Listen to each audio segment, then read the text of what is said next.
अच्छा माइंडसेट क्या होना चाहिए कि बंदा उसमें कामयाब हो सके? आप क्या करते हैं अपने माइंडसेट को प्रोटेक्ट करने के लिए? माइंडसेट कैसे डेवलप होता है? और आप लोगों को क्या रिकमेंड करते हैं कि यार माइंडसेट पहले स्टेप अगर मैं बात करूँ माइंडसेट, तो इस तरह हम माइंडसेट को डेवलप कर सकते हैं अपना। बेसिकली जब मैं पर्सनल जॉब्स करता था तो उस वक्त मैं सबसे ज़्यादा एक चीज़ जो मैंने नोट डाउन की, जो एक पॉइंट है जिससे मुझे स्विच करने की तरफ लेके गया कि मैं बिजनेस स्टार्ट करूं और जॉब मार्केट से स्विच करूं, वो आप किस तरह से अपने क्लाइंट्स को हेल्प आउट करते हैं? बेसिकली जो हम लोगों ने अभी तक काम करते हुए मेरा एक्सपीरियंस है कि दो तरह के माइंडसेट होते हैं। एक माइंडसेट है कि यार मुझे बस बेचना है, मुझे रेवेन्यू कमाना है, मुझे अपना घर चलाना है। सेकंड माइंडसेट है यार मैंने नेटवर्किंग का मतलब ये नहीं कि मैं अवार्ड फंक्शंस में चला गया, मैं सेमिनार्स में चला गया, मैं गेस्ट स्पीकर बन गया तो मैं नेटवर्किंग, मैं आज बोलूं कि I am the best, it doesn't matter. आपकी लर्निंग कभी खत्म नहीं होती, आपकी नेटवर्किंग भी कभी खत्म नहीं होती, क्योंकि अगर मैं 1000 पीपल ऑफ बंच से मिल रहा हूँ उसमें से हो सकता है मुझे 5 से 10 लोग ऐसे मिले जो मेरे लिए रेलिवेंट हो, बाकी 900 पीपल से बस मैं मिल रहा हूँ। हर सलाम करने वाला दोस्त नहीं होता। कम लोगों से मिलो, अच्छे लोगों से मिलो जो आपको ग्रो करने में हेल्प कर सकते हैं। सनी अली कहता है मुझसे सवाल करो। एक बच्चा उससे पूछता है कि यार सनी अली आप बताएं मैं क्लाइंट कैसे हायर करूं। सनी अली यहाँ के ये नहीं बताएगा क्लाइंट कैसे हायर करो, उसको क्या बताएगा बिजनेस क्या है। एक बच्चा पूछता है कि मैंने ये बेसिकली मैंने टीम के साथ गलतियां की, अब मुझे आगे क्या करना चाहिए कि मैंने टीम को डेवलप करके लेके चल सकूं। सनी अली उसका प्रॉपर जवाब देगा।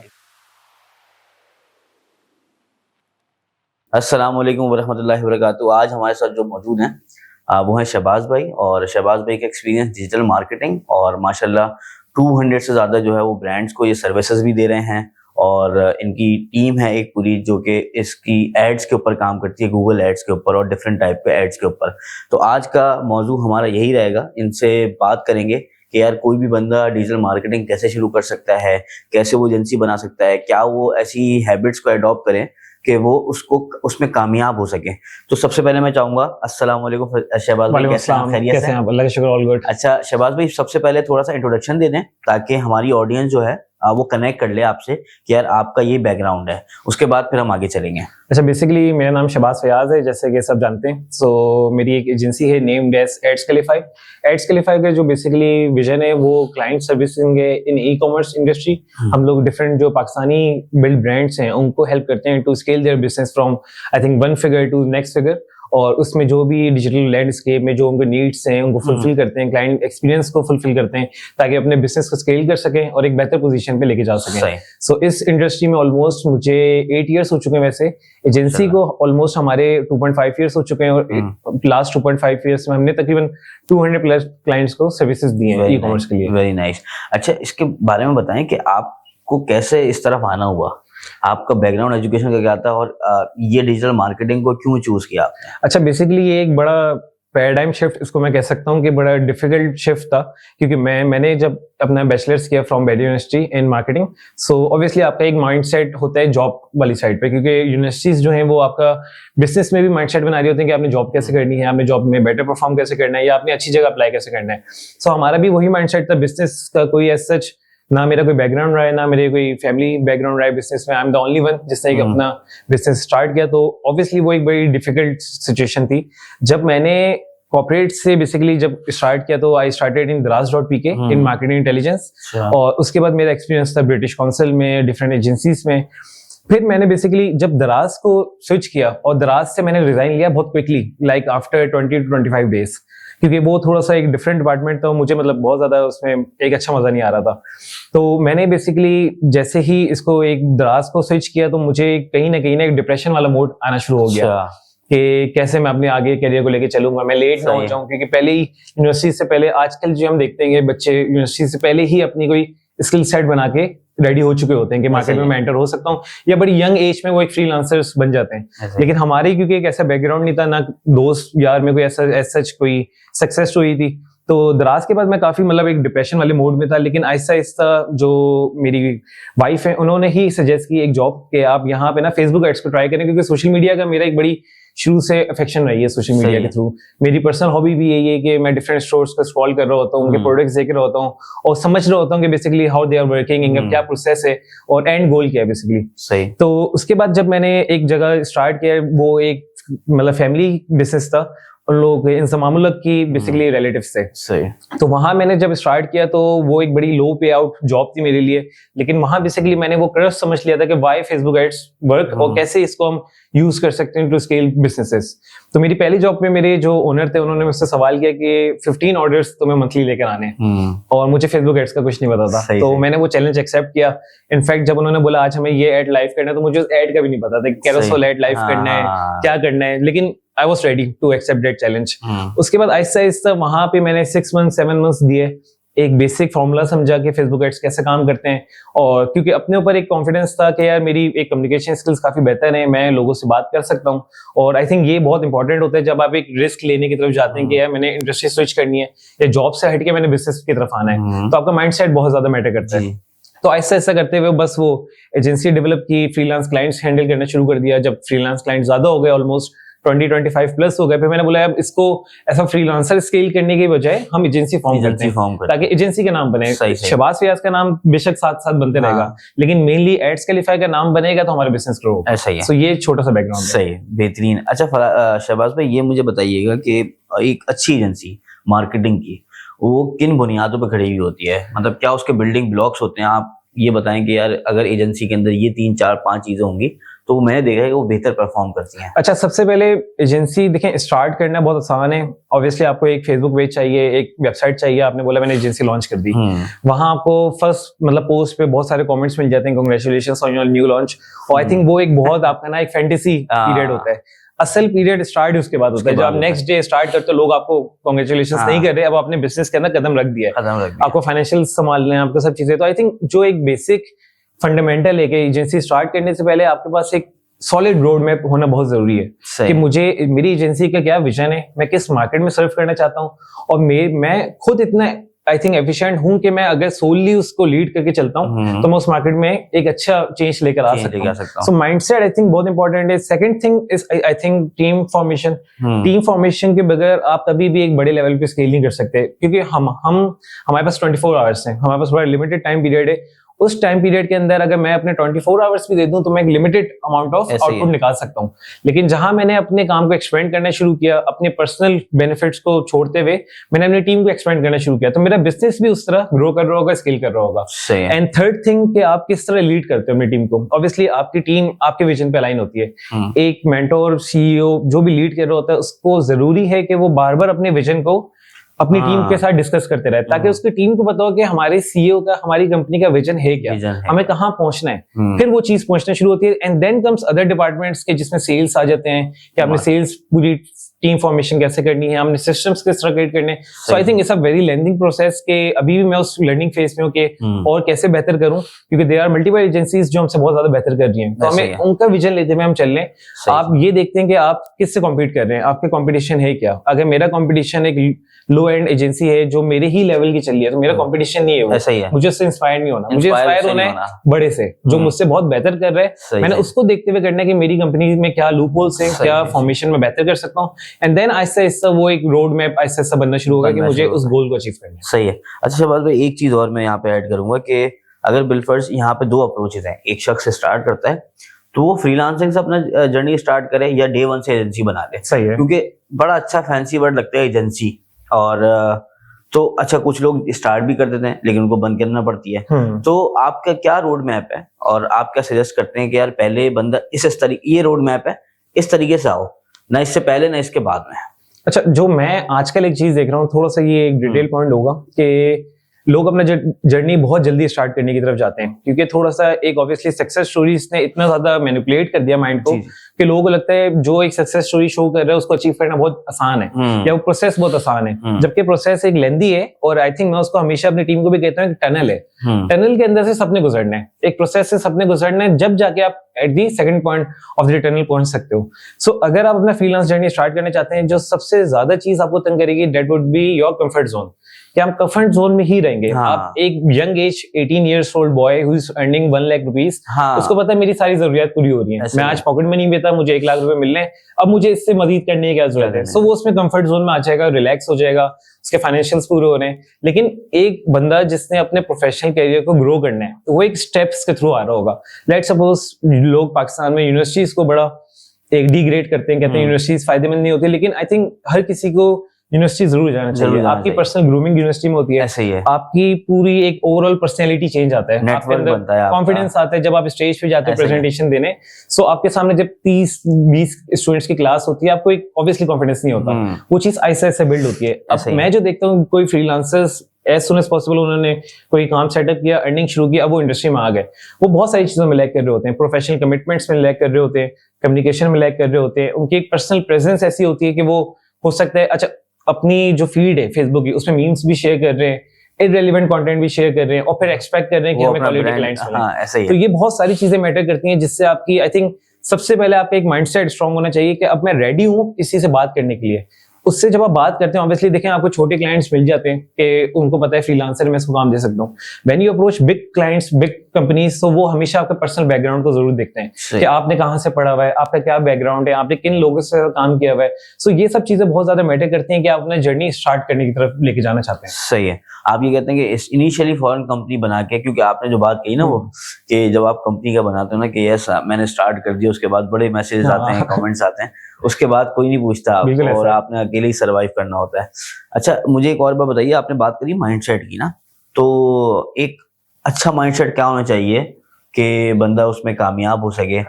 आप क्या करते हैं अपने माइंडसेट को प्रोटेक्ट करने के लिए? माइंडसेट कैसे डेवलप होता है और आप लोगों को क्या रिकमेंड करते हैं कि यार माइंडसेट, पहले स्टेप अगर मैं बात करूं माइंडसेट, तो इस तरह हम माइंडसेट को डेवलप कर सकते हैं अपना? अच्छा, बेसिकली माइंडसेट जो है, हर बंदे का माइंडसेट डिफरेंट है, क्योंकि एक सेल्फ अवेयरनेस होना बहुत जरूरी है। मैंने अपनी सेल्फ अवेयरनेस की, मैंने देखा मैं किन किन चीजों पर लैग करता हूँ। मैंने अपनी लाइफ में बहुत ज्यादा हो सकता है तफरी वाली आउटिंग, गैदरिंग्स, फ्रेंड सर्कल, उसको बहुत ज्यादा प्रायोरिटी दी हमेशा।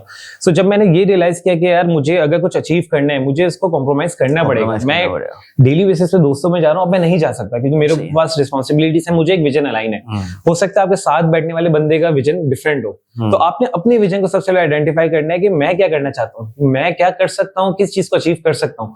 हो सकता है आपका दोस्त एक अच्छी एजेंसी फॉर्मेशन करके बैठा हुआ है, उसकी अमेज़न की डिफरेंट कोई भी स्किल की एजेंसी चल रही है, आप देखते हो यार ये तो पैसा कमा रहा है, मैं यही चीज करना शुरू कर दूं।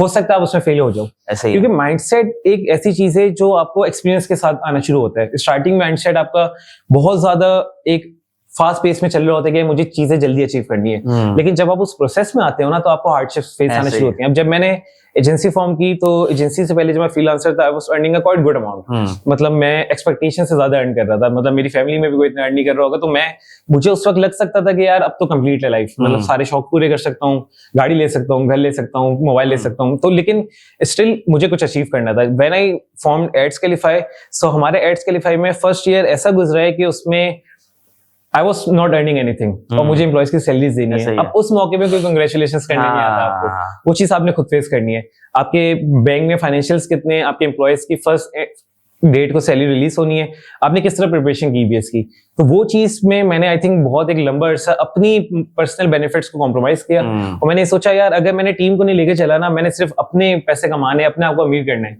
ये चीज बन नहीं पाएगी। अगर मुझे इस चीज को बनाना है, मुझे बहुत सारी चीजें कॉम्प्रोमाइज करनी है, मुझे अपनी आउटिंग्स कॉम्प्रोमाइज करनी है, अपना फ्रेंड सर्कल कॉम्प्रोमाइज करना है, मुझे इस पे कहीं ना कहीं 100% फोकस देना है, फिर वो चीज ऐसे ऐसे बिल्ड होना शुरू होती है। और ऑब्वियसली जब आप एक चीज शुरू करते हैं, अल्लाह ताला भी बहुत तरह से आपके दरवाजे खोल रहे होते हैं और आपको नहीं पता होता। सो आई थिंक एक प्रोसेस है, उस प्रोसेस को ट्राई सबको करना चाहिए। आपकी लाइफ वन टाइम लाइफ है, आपको एक दफा रिस्क तो जरूर लेना है, लेकिन रिस्क लेने से पहले आपने उसकी प्रोबेबिलिटीज सोच के रखनी है कि यार मैं रिस्क लूंगा, इसका क्या रिजल्ट होगा, मुझ पे क्या इम्पैक्ट आ सकता है, और मुझे अपने आप को किस तरह बिल्ड करना है कि मैं अपने गोल को अचीव कर सकूं। सही सही।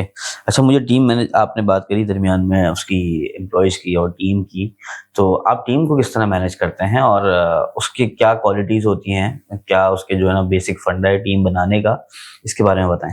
अच्छा, बेसिकली जब मैं पर्सनल जॉब्स करता था, तो उस वक्त मैं सबसे ज्यादा एक चीज जो मैंने नोट डाउन की, जो एक पॉइंट है जिससे मुझे स्विच करने की तरफ लेके गया कि मैं बिजनेस स्टार्ट करूं और जॉब मार्केट से स्विच करूं, वो था बॉसेस। बेसिकली रॉन्ग बॉसेस आपको मजबूर कर देते हैं कि यार मैं इस जॉब से फेड अप हूं, और ये चीज बहुत ज्यादा एक पर्सनल रियलाइजेशन मुझे हुई, ऐसा मतलब कंपनी सीईओ एंड फाउंडर, कि अगर मैं अपनी टीम को उस तरह लेके नहीं चला तो मेरी टीम बहुत जल्दी डिमोटिवेट हो जाएगी। क्योंकि जब मैं पर्सनली जॉब सेक्टर में था, तो मैं हमेशा एक पॉइंट जरूर देखता हूँ कि आपकी डिसीजन पावर को बहुत ज्यादा कॉम्प्रोमाइज किया जाता है। आपके पास आइडिया है, लेकिन आपके सीनियर्स उस चीज को कहीं ना कहीं ओवरशैडो करते हैं, या उस चीज को अपने पास लेके अपनी एक बेसिकली जगह बनाने की कोशिश करते हैं कंपनी में। सो आई थिंक जरूरी नहीं है अगर मैं एक यंग टैलेंट हूँ, मैं अभी ज्वाइन मैंने किया है कंपनी को, तो मेरे पास आइडियाज नहीं है, या मुझे 5 से 6 साल चाहिए कि मैं कंपनी को आइडियाज दूं कि कंपनी कैसे ग्रो कर सकती है। अगर मेरे पास आइडियाज मैं आपको पहले दिन दूंगा, तो लेकिन ये चीज जॉब मार्केट में बहुत कॉम्प्रोमाइज होती है। मेरी एड्सकेलिफाई में हमेशा ही कोशिश होती है कि मेरी टीम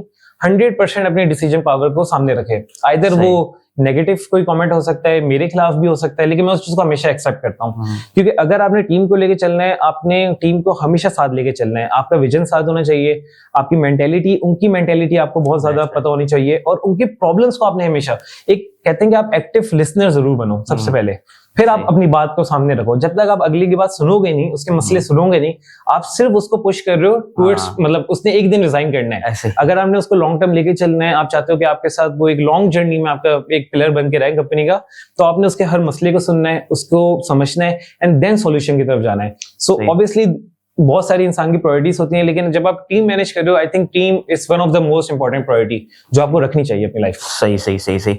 अच्छा, मुझे ये बताएं कि आप किस तरह से अपने क्लाइंट्स को हेल्प आउट करते हैं, और कौन कौन से मार्केटिंग के मेथड्स हैं जो कि आप यूज करके उनको हेल्प आउट करते हैं? अच्छा, बेसिकली व्हेन वी स्टार्टेड एड्सकेलिफाई, सो हमारी कोर स्किल परफॉर्मेंस मार्केटिंग थी, क्योंकि मेरा पूरा बैकग्राउंड फेसबुक एड्स में था, तो मैंने ऑब्वियसली उसी स्किल से स्टार्ट किया।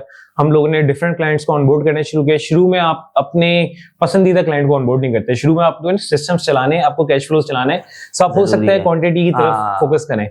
सो शुरू में हम लोगों ने कुछ छोटे क्लाइंट्स के साथ भी काम किया, हमने उनको बेस्ट क्लाइंट सर्विसेज देना शुरू की। अब आहिस्ता आहिस्ता ना जब आप एक प्रोसेस में आते हैं, तो वही बात है, अल्लाह ताला भी आपका नसीब खोलता है, आपको ऐसे लोग मिलते हैं जो और बेहतर लोग आपको रिकमेंड करते हैं। सो एक प्रोसेस शुरू हो जाता है, आपके पास मजीद क्लाइंट्स आना शुरू हो जाते हैं, मजीद लोग पूछना शुरू हो जाते हैं क्या सर्विसेज हैं। सो हमने, अच्छा, स्टार्टिंग में ही मुझे एक ऐसा पुश मिला था कि I onboarded a client which is based in almost 144 plus countries. So Pakistan का one of the biggest brand है, और क्योंकि जब मैंने उनको स्टार्टिंग में ही एजेंसी में उनका मेरे पास, अच्छा, फेसबुक पे पर्सनल मैसेज आया, इनबॉक्स आया, मैं रात को दोस्तों में बैठा हुआ था, मैंने देखा यार इनबॉक्स आया हुआ है किसी बंदे का, वो कह रहा है कि मुझे एक ब्रांड ऑनबोर्ड करवाना है, मैं नाम अभी डिस्क्लोज नहीं कर सकता, लेकिन इतनी कंट्रीज में ये बेस करता है। सही। मैंने कहा यार हो सकता है स्पैम हो या कुछ हो, मैंने उसको रिप्लाई किया, हमारी कॉल पे बात हुई। उस बंदे ने मुझसे पोर्टफोलियो भी नहीं लिया, उस बंदे ने मुझसे कुछ भी नहीं पूछा, उसने मुझे सीधा बोला कि अब आपने लाहौर आना है, हम आपके टिकट्स सेंड कर रहे हैं, आप लाहौर आए, मीटिंग करें, हम आपको पूरी डिटेल्स डिस्कस करेंगे। तो वो एक पाकिस्तान का बहुत बड़ा ब्रांड था, और उसने आई थिंक एड्सकेलिफाई को एक स्टार्टिंग पोजीशन में बहुत अच्छा पुश दिया कि हम मजीद बेहतर क्लाइंट्स को टारगेट कर सकें। फिर हम लोगों ने जब एक तरीके से एड्स वाली साइड पे रिजल्ट शोकेस करने शुरू किए, we scale brands from 0.5 million 1 million to 10 million plus sales. So उसके बाद मजीद और अच्छे क्लाइंट्स आना शुरू हो गए, तो हम लोगों ने फिर मजीद अपनी सर्विसेज को एक्सपेंड किया। वी डिडंट ओनली मतलब लैंड ऑन परफॉर्मेंस मार्केटिंग, हमने कंटेंट एजेंसी मतलब कंटेंट मार्केटिंग भी स्टार्ट की, हम लोगों ने एसईओ भी स्टार्ट किया, फिर हमने गूगल एड्स को स्टार्ट किया। अब अल्हम्दुलिल्लाह हम सारे प्लेटफॉर्म्स को स्टार्ट कर रहे हैं, मतलब to have omni channel marketing approach, कि सारे प्लेटफॉर्म्स के थ्रू हम स्केल करेंगे आपके ब्रांड को, आपकी कंटेंट स्ट्रेटजी भी हम डिफाइन करेंगे, आपकी पूरी मार्केटिंग स्ट्रेटजी बेसिकली हम डिफाइन करेंगे, ताकि आपकी ब्रांड बिल्डिंग भी हो, आपके रेवेन्यू जनरेशन भी हो, और आप एक अच्छा बिजनेस बन के अपनी प्रेजेंस शोकेस कर सकते हैं सोशल मीडिया। अच्छा, ये ब्रांड बिल्डिंग ऑब्वियसली आपका काम ही है कि ब्रांड बिल्ड करना ना। ब्रांड बिल्डिंग के अंदर कौन से फीचर्स होते हैं, कौन सी स्किल्स होती हैं जो कि आपको लगता है कि इन चीजों को यूज करते हुए हम कोई भी ब्रांड को बिल्डअप करते हैं? अच्छा, बेसिकली जो हम लोगों ने अभी तक काम करते हुए मेरा एक्सपीरियंस है कि 2 तरह के माइंडसेट होते हैं। एक माइंडसेट है कि यार मुझे बस बेचना है, हाँ, वो माइंडसेट है ज्यादा वाइट लेवल वाला, हाँ, मेरे पास प्रोडक्ट्स हैं, मुझे बेचना है, मुझे रेवेन्यू कमाना है, मुझे अपना घर चलाना है। सेकंड माइंडसेट है यार मैंने एक चीज बिल्ड करनी है, मैं चाहता हूँ आज नहीं लेकिन आज से 5 साल बाद ये एक अच्छी पोजीशन में पहुंचा, वो दैट इज अ ब्रांड। कि ब्रांड बेसिकली ये है कि आपके लोगों के माइंड में वो रिकॉल लिफ्ट रहे, जब भी कोई वो स्पेसिफिक प्रोडक्ट को देखे, स्पेसिफिक एरिया को देखे, आपका ब्रांड उनके दिमाग में रिकॉल होता है। अच्छा, ब्रांड बिल्डिंग बेसिकली बहुत सारी चीजों पर डिपेंडेंट है। वो स्टार्ट होती है फ्रॉम सोशल मीडिया प्रेजेंस, कि आपके सोशल मीडिया की प्रेजेंस है क्या। लोग अक्सर फोकस कर रहे होते हैं एड्स वाली साइड पे, क्या हमारे पास बजट बेतहाशा है, आप बस बजट लगाओ, सेल्स लाके दो। सेल्स डिपेंड करती है ब्रांड्स पे, कि ब्रांड बिल्डिंग हुई भी या नहीं हुई भी। अगर आपकी ब्रांड बिल्डिंग नहीं है, आप राइट कस्टमर को राइट कंटेंट शोकेस नहीं कर रहे, आपकी वेबसाइट एक प्रॉपर अपीलिंग वेबसाइट नहीं है, उसकी स्पीड ऑप्टिमाइजेशन हुई भी है, सो वंस एक बंदा आपकी वेबसाइट पे आ गया, उसने आपके ब्रांड को टच कर दिया है, अब वो आपके सोशल मीडिया भी देखेगा, आपके कंटेंट को भी देखेगा, आपके प्रोडक्ट इमेजेस को भी देखेगा, वो हर लिहाज से जज करेगा। क्योंकि बिफोर कोविड हमारी जो पाकिस्तान की ई कॉमर्स एक इंडस्ट्री थी, वो एक मतलब ग्रेजुअल पेस में थी। आफ्टर कोविड बहुत ज्यादा एक अवेयरनेस आई और उसको एक बहुत बूम मिला। ऐसा ही मतलब मैं बिफोर कोविड मैं किसी को बताता था फेसबुक एड्स करता हूँ तो उसको समझ ही नहीं आता था ये क्या कर रहे हैं, लेकिन आफ्टर कोविड हर कोई मुझसे पूछ रहा है कि आप क्या कर रहे हैं फेसबुक एड्स में, क्या कर रहे हैं, तो वो अवेयरनेस क्रिएट होने चुकी है। अब इसी तरह कस्टमर को भी अवेयरनेस आहिस्ता आहिस्ता आ चुकी है, उसको पता है कि यार ये एक स्कैम, एक फेक वो एक वेबसाइट है, मुझे इससे ऑर्डर नहीं करना, ये एक राइट वेबसाइट है, मुझे इससे ऑर्डर करना है। लेकिन स्टिल उसमें एक बहुत majority of percentage of customers ऐसे जिनको आज तक नहीं पता कि मुझे किस वेबसाइट के थ्रू ऑर्डर करना है। वो अक्सर दराज से ऑर्डर करके कहते हैं दराज ही फेक है, जबकि दराज तो मार्केट प्लेस है। सो ब्रांड बिल्डिंग में बहुत सारे ऐसे एलिमेंट्स है कि आपने अपने कस्टमर को शोकेस करना है कि हम राइट बिजनेस हैं, राइट प्रोडक्ट हम सेल कर रहे हैं, और फिर आपकी ब्रांड आइडेंटिटी है क्या। आप देखते होंगे पाकिस्तान के अंदर मैंने ऐसे ब्रांड्स के साथ भी काम किया जो जिनकी लिमिटेशंस होती हैं कि हम ये काम नहीं कर सकते, हम मॉडल शोकेस नहीं कर सकते, हम वॉइस ओवर नहीं डाल सकते कि हमारी ब्रांड की इमेज है। सेकंड ब्रांड कहता है कि मैं वॉइस ओवर भी डालूंगा, मैं मल्टीपल म्यूजिक भी शोकेस करूंगा, मैं मॉडल्स को भी शोकेस करूंगा। सो हर ब्रांड डिफरेंट ब्रांड अप्रोचेस के साथ चल रहा है। तो ब्रांड बिल्डिंग आई थिंक एक ऐसा फॉर्मूला नहीं है जिसको मैं बहुत छोटी स्टेटमेंट में ना डिफाइन कर सकूं। It's a very lengthy process कि आप एक कतरा कतरा डाल रहे हैं और वो आपका इन द एंड एक दरिया बन के निकल रहा है। अच्छा, मैं चाहूंगा लेट्स टॉक अबाउट एक रियल केस स्टडी हम डेवलप करते हैं कि मैं जो ना वो एक पानी की बोतल जो है ना वो लॉन्च करना चाहता हूँ और मुझे इसका ब्रांड बनाना है। तो हाउ डू यू प्लान कि यार अच्छा इस पे ये कर सकते हैं। अच्छा, मैं बजट की बात करूँ कि बजट भी हम इसका सेट कर लेते हैं कि भाई हमारे पास इनिशियली 5 मिलियन के करीब है और मैं पानी की बोतल लॉन्च करना चाहता हूँ। आप क्या कहते हैं कि किस तरह आप फिल्टर आउट करेंगे, कैसे प्लान आउट करेंगे, क्या स्ट्रेटेजी डेवलप करेंगे? अच्छा, इसमें हम ना सबसे पहले बिजनेस ओनर से पूछते हैं कि आपका माइंडसेट है क्या, आपका विजन क्या है ब्रांड को लेके। लेट्स सपोज आपको अगले 5 साल में कहाँ होना है। अब अगर पानी की बोतल आप लॉन्च कर रहे हैं, आपके 2 टाइप के कस्टमर्स होंगे। आप या तो उसको रखते हैं कि मैं इसको मिनरल्स शोकेस करूंगा, इसमें जो इंग्रेडिएंट्स है उसको ज्यादा शोकेस करूंगा, तो मैं एलीट क्लास को टारगेट करूंगा क्योंकि मेरी पानी की बोतल की प्राइस हो सकती है अबव 100, या अगर आपकी प्राइस अंडर 50 है तो आपकी ऑडियंस सेगमेंट डिफरेंट है। आपने उस ऑडियंस को टैप करना है जिसको समझ भी नहीं है कि मिनरल वाटर है क्या। फिर आपने अवेयरनेस भी उसकी करनी है, फिर आपने प्रोडक्ट पैकेजिंग उस तरह रखनी है। फिर सेकंड थिंग आती है कि फेज 2 आता है कि आपने मार्केटिंग स्टार्ट करनी है। इसका मतलब ये कि इनिशियल जो माइंडसेट में डेवलप होगा, सबसे पहले तो हमने ऑडियंस सेट एग्जैक्टली कि मेरी ऑडियंस है क्या। ब्रांड से रेलेवेंट आपने बेसिकली रिसर्च करनी है कि मेरे ऑडियंस क्या है, मेरी एक तरीके से अप्रोच क्या होनी चाहिए, मेरे कस्टमर्स का रिएक्शन क्या होगा मेरे ब्रांड के थ्रू, और मैं कितना पैसा इसमें ब्लीड करूंगा तो मैं एक अच्छी पोजीशन पे जा सकता हूँ। उस प्रोसेस को देखते हुए फिर आप अपनी सारी जो भी आपके यहाँ पे एक चीज और ऐड होगी क्योंकि ये जब जाएगी ना तो बड़ा मजा आने वाला है। अच्छा, इसके अंदर मुझे बताएं कि अब आप जो एक रिसर्च करते हैं अपनी ऑडियंस के बारे में, उसके क्या की एलिमेंट्स होते हैं?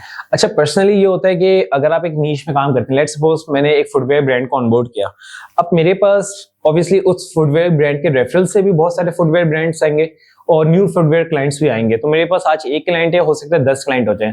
अब 10 फुटवेयर क्लाइंट को मैं सेम स्ट्रेटेजी कभी भी प्रपोज नहीं कर सकता। ऑब्वियसली मुझे शीप मेंटेलिटी पसंद नहीं है कि अगर ये सक्सेस फॉर्मूला है तो ये बी के लिए भी है, ये सी के लिए भी है। बी के लिए हो सकता है कोई डिफरेंट चीज हो, सी के लिए कोई डिफरेंट चीज हो।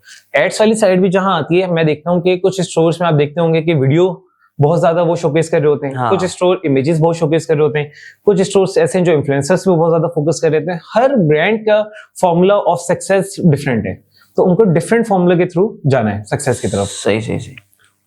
तो ये बेसिकली इसका मेरा सवाल था कि ऑडियंस के बारे में कैसे रिसर्च करेंगे? अच्छा, ऑडियंस बेसिकली आप हर ब्रांड के ना देखते हैं कि आपके ब्रांड के डिटेल्स हैं क्या। एक ब्रांड है, उसकी प्रोडक्ट प्राइसिंग क्या है, वो प्रीवियस उनकी मार्केटिंग स्ट्रेटजीज क्या अलाइन थी और किस ऑडियंस टाइप को वो टारगेट कर रहे थे। अब कुछ लोग, मैं देखता हूँ कि ब्रांड में बहुत ज्यादा स्टार्ट करते हैं कि हमारी जो ऑलरेडी एग्जिस्टिंग ऑडियंस है हम उसी को टाइप करते रहेंगे, तो उससे एक लिमिटेड नंबर ऑफ सेल्स आप हमेशा ले सकते हैं। लेकिन ऐसा मार्केट है, मैं हमेशा सोचता हूँ कि आपका जो पूल होना चाहिए ब्रॉडर ऑडियंस की तरफ ज्यादा होना चाहिए, क्योंकि जितने न्यू कस्टमर्स आपके पास आ रहे हैं उतने आपको एक लाइफ टाइम वैल्यू भी उनकी ज्यादा मिल रही है, आपके ब्रांड को एक बंच ऑफ न्यू कस्टमर्स भी ज्यादा मिल रहे हैं और ओवरऑल आपका ब्रांड ग्रो कर रहा है। क्योंकि री मार्केटिंग, री टारगेटिंग तो आप कभी भी कर सकते हैं। आपको पता है कि मैंने एक ऑफर लगानी है, ये बंच ऑफ पीपल है जो मेरे डाटा सेट में है, मैंने इनको री टारगेट करके इनको कन्वर्जन की तरफ लेकर आ जाना है। लेकिन अगर आपको ब्रांड को ग्रो करना है तो आपको नंबर ऑफ कस्टमर ज्यादा चाहिए, आपको रेवेन्यू जनरेशन की तरफ जाना है। तो ऑडियंस को रिसर्च करना बहुत जरूरी है कि ऑडियंस किस टाइप की है, एग्जिस्टिंग ऑडियंस में किस ऑडियंस को टाइप कर रहा था और फ्यूचर में मुझे किस तरह की ऑडियंसेस चाहिए कि मैं अपने बिजनेस को एक्सपेंड कर सकूं। सही है। ब्रांड बिल्डिंग में एक हमने स्टेप्स कर लिए जिसमें ऑडियंस, पैकेजिंग और ये सब हो गए। बिल्कुल। उसके बाद का स्टेप आप बताइए। अच्छा, उसके बाद फिर आता है कि ब्रांड के कंज्यूमर बिहेवियर है क्या। बहुत सारे हम ब्रांड्स में ऐसे देखते हैं कि कंज्यूमर बिहेवियर बहुत मैटर करता है। कंज्यूमर बिहेवियर क्या होता है कि मैं एक प्रोडक्ट से कितना रेलिवेंट हूँ और मुझे उस प्रोडक्ट के बाद मेरा क्या फीडबैक होता है। एक कस्टमर है, हो सकता है आपने पानी की बोतल की एग्जांपल ली, अब एक कस्टमर है वो बोलता है कि यार मुझे एक पानी की बोतल मैंने ट्राई की, मुझे पसंद आई, अब मैं इसको मजीद और ट्राई करूंगा। लेकिन एक कस्टमर है जो हो सकता है आपका पानी की बोतल ले, लेकिन उसको समझ नहीं आए, किसी हो सकता है पैकेजिंग की वजह से समझ नहीं आए, उसको हो सकता है कि एक ऐसी रिटेल शॉप में आपकी पानी की बोतल मिल रही है जो उसको लगता है कि यार ये लो प्राइस की है, लो क्वालिटी की है, आपकी कहाँ आपकी रिटेल में कितनी प्लेसमेंट्स आपकी कैसी हैं, तो वो बहुत चीजें बहुत मैटर करती हैं कि कंज्यूमर बिहेवियर आपको किस तरह का चाहिए। फिर आप उस कंज्यूमर बिहेवियर को रखते हुए अपने ब्रांड बिल्डिंग के सारे एलिमेंट्स को पूरे करते हैं कि आप एक अच्छा ब्रांड बना के शोकेस कर सकें मार्केट में। सही। तो अब इसके बाद के क्या स्टेप्स होंगे आपके? आप उसके बाद बजट बनाएंगे मार्केटिंग का और वो सब चीजें सही है। अच्छा, इसके बाद हमारे पास सबसे ज्यादा आता है कि हम बिजनेस एंड से पूछते हैं कि आपकी क्या प्लानिंग है। सबसे ज्यादा जो मैटर करता है वो स्टॉक मैनेजमेंट एक ऐसी चीज है जो सबसे इंपॉर्टेंट फैक्टर है बिजनेस में। सप्लाई चेन को बहुत सारे लोग एक तरीके से ना उसको लेफ्ट आउट फील करवाते हैं कि यार सप्लाई चेन तो है, माल है वो तो आ जाएगा। लेकिन जब हम स्केलिंग की बात करते हैं, आपके स्टॉक बहुत ज्यादा मैटर करता है। एड्स भी इसी तरह के होते हैं कि आपने एक एड लगाया, आपने उसको लाइव किया, अब आपके पास परचेजेस आना शुरू हो गई। आपके पास ऐसा ऐसा हमारा गोल क्या होता है कि हम उसकी कॉस्ट पे एक्विजिशन और उसकी कॉस्ट पर परचेज जो होती है उसको लोअर डाउन करेंगे, सस्ते से सस्ता हमें एक ऑर्डर रिसीव हो रहा है। सही है। लेकिन लेट्स सपोज आपने 100 परचेजेस टारगेट किए, आपके 100 परचेजेस कंप्लीट हो गई, अब आपकी कॉस्ट पे एक्विजिशन गिर रही है लेकिन आपको पीछे बैकएंड में स्टॉक नहीं है, आउटफिल हो गया। ऐसा ही है। सो ऑब्वियसली आपकी कैंपेन्स भी अफेक्ट करेंगी, आपका बिजनेस भी अफेक्ट करेगा। तो स्टॉक मैनेजमेंट और सप्लाई चेन आई थिंक एक ऐसा डिपार्टमेंट है जिसको आपको हमेशा सबसे ज्यादा फोकस रखना है, क्योंकि जहां सप्लाई फिर डिमांड क्रिएट होगी। ऐसा ही है। डिमांड क्रिएट हो गई, सप्लाई नहीं है तो वो बिजनेस को अफेक्ट करेगा। अच्छा, सबसे ज्यादा चैलेंजेस क्या फेस करे आपने जब भी कोई ब्रांड बिल्ड करना होता है या एजेंसीज के अंदर? सबसे ज्यादा आपको चैलेंजेस क्या है और आपने उसको कैसे सॉल्व किया? अच्छा, सबसे पहले हम बात करते हैं एजेंसी में बेसिकली हमें क्या चैलेंजेस आते हैं। एजेंसी एक बहुत रोलर कोस्टर राइड है, बहुत फास्ट पेस उनका काम होता है क्योंकि आपकी सीधा डीलिंग है क्लाइंट्स के साथ। क्लाइंट्स का आज अगर आपने उसको एक ओपन चैनल दिया हुआ है कि मुझसे आप फीडबैक शेयर कर सकते हैं, अपने कंसर्न शेयर कर सकते हैं, तो रेगुलर बेसिस पे वो शेयर कर रहे होते हैं। और जहां हम बात करते हैं अगर पाकिस्तानी क्लाइंट्स की, तो पाकिस्तानी का बिहेवियर ऐसा होता है, if we are paying someone so हमने उसको कहीं ना कहीं हमारी अथॉरिटी के हमने उससे कोई भी क्वेश्चन कभी भी कर सकते हैं। तो ये एक चीज हमने इसमें क्लाइंट्स को अवेयरनेस देनी थी कि basically we are not freelancers, we are an agency. तो एजेंसी के साथ आपके सिस्टम्स डिफरेंट होते हैं। फ्रीलांसर्स के साथ हो सकता है फ्रीलांसर आपको 5 बजे उठ के कॉल करते हैं कि अब मैं काम स्टार्ट कर रहा हूँ, सो रात तक वो अवेलेबल है। लेकिन एजेंसी सुबह 9 से 10 बजे स्टार्ट होती है, 6 PM उनका ऑफ होता है। तो क्लाइंट्स को ये समझाना है कि हम इसके बाद अवेलेबल नहीं होंगे, आपने अपनी क्यूरी इसी के अंदर सेंड करनी है। फिर सेकंड चीज क्लाइंट्स, अच्छा ये एक चीज बहुत ज्यादा हमने फेस की एजेंसी में भी कि क्लाइंट्स का माइंडसेट क्या होता है कि लेट्स सपोज अगर उसने एक एजेंसी हायर की है, उसके साथ कोई मीडिया बायर या कोई स्पेसिफिक इंडिविजुअल पर्सनली कम्युनिकेशन में आ जाता है। लेट्स सपोज वो ग्रुप में कम्युनिकेशन नहीं करता, वो पर्सनल कम्युनिकेशन मीडिया बायर के साथ ज्यादा करना शुरू हो जाता है। तो उसके बाद एक चैलेंज क्या आता है कि क्लाइंट को ऐसा लगता है कि यार मीडिया बायर ही मेरे एड्स लगा रहा है, if I am paying an agency 1 lakh rupees 2 lakh rupees, तो मैं इसको 50,000 देके अपने पास ही सेटअप कर लेता हूँ, ये मेरे काम करना शुरू हो जाएगा। लेकिन उसको ये नहीं पता कि बैकएंड पे इंटरनल कितने डिपार्टमेंट्स हैं जो मिलकर काम कर रहे हैं ताकि आपको ब्रांड स्केल कर सके। और बहुत सारे प्रीवियसली भी हमारे साथ इस तरह के केसेस हुए कि हमारे कुछ एडवर्टाइजर्स को टारगेट किया गया, लेकिन उन ब्रांड ओनर से बाद में मेरे पास ये फीडबैक आया कि यार नहीं चल सका। मतलब वो बहुत ज्यादा कंफर्ट जोन में आ गया था, क्योंकि एजेंसी में उसको पुश मिल रहा है, उसको टारगेट्स मिल रहे हैं, उसको विजन मिल रहा है, और डिफरेंट डिपार्टमेंट्स एक टीम की तरह काम कर रहे हैं जब जाके आपका विजन अचीव हो रहा है। तो ये एक चैलेंजेस बहुत ज्यादा हमारे साथ आते हैं एजेंसी में। सेकेंडली फिर आपकी टीम मैनेजमेंट। मैं आज अपने मसले लेके निकलता हूँ ऑफिस के लिए, मेरे माइंड में अपने मसले चल रहे हैं, अचानक आपका एम्प्लॉय आता है, वो कहता है कि यार मेरे साथ ये मसला है। अब आपने अपने मसलों को साइड पे रखना है, आपने उसके मसलों को सुनना है, क्योंकि वो सबसे इंपॉर्टेंट है। आपने उसको अगर मसले नहीं सुने, आप अपने मसले ही डिस्कस करते रहे, तो वो सर्वाइव कर रहा है, सर्वाइव करते करते करते एक टाइम पीरियड आएगा वो कहेगा कि मुझे स्विच करना है। तो टीम रिटेन करना बहुत इंपॉर्टेंट है। आपको अपनी पर्सनल कमिटमेंट्स को बहुत ज्यादा टाइमली फॉलो करना है, एंड मतलब बहुत सारे फैक्टर्स हैं जिनके साथ आप चैलेंजेस फेस करते हुए एक अच्छी पोजीशन पे बेसिकली पहुंचते हैं। सही। अच्छा, से आप ज्यादातर पाकिस्तान में काम कर रहे हैं या पाकिस्तान से बाहर? अच्छा, हमारा 70% फोकस लोकल ई कॉमर्स से, रिमेनिंग 30% हमारा डिवाइड हुआ है डिफरेंट मिडिल ईस्ट में, यूके, यूएसए, कनाडा में। सही। अच्छा, तो आपका सेल्स का चैनल क्या है? मतलब आपका डिफरेंट चैनल्स होते हैं। पाकिस्तान में हम बाहर की तो बात करते हैं फ्रीलांसिंग के लिए इस तरह तरीके से, पाकिस्तान में कौन से सेल्स चैनल यूज होते हैं और क्या एल्गोरिथम है सेल्स का? अच्छा, इसमें 2-3 पॉइंट्स हैं। सबसे पहले हम बात करते हैं कि एक बंदा जो अपना फ्रीलांसर जर्नी स्टार्ट कर रहा है उसका सेल्स चैनल क्या होना चाहिए। आप शुरू में कभी भी एक अच्छी सेल्स टीम डेवलप नहीं कर सकते क्योंकि आपके पास वो अपने बिजनेस के कैश फ्लोस नहीं होते। सो आपने सबसे पहले जो बिजनेस ओनर है वो सबसे बड़ा आपका सेल्स पर्सन होता है कि खुद उसको सेल्स करनी है ताकि अपने बिजनेस को ग्रो कर सके।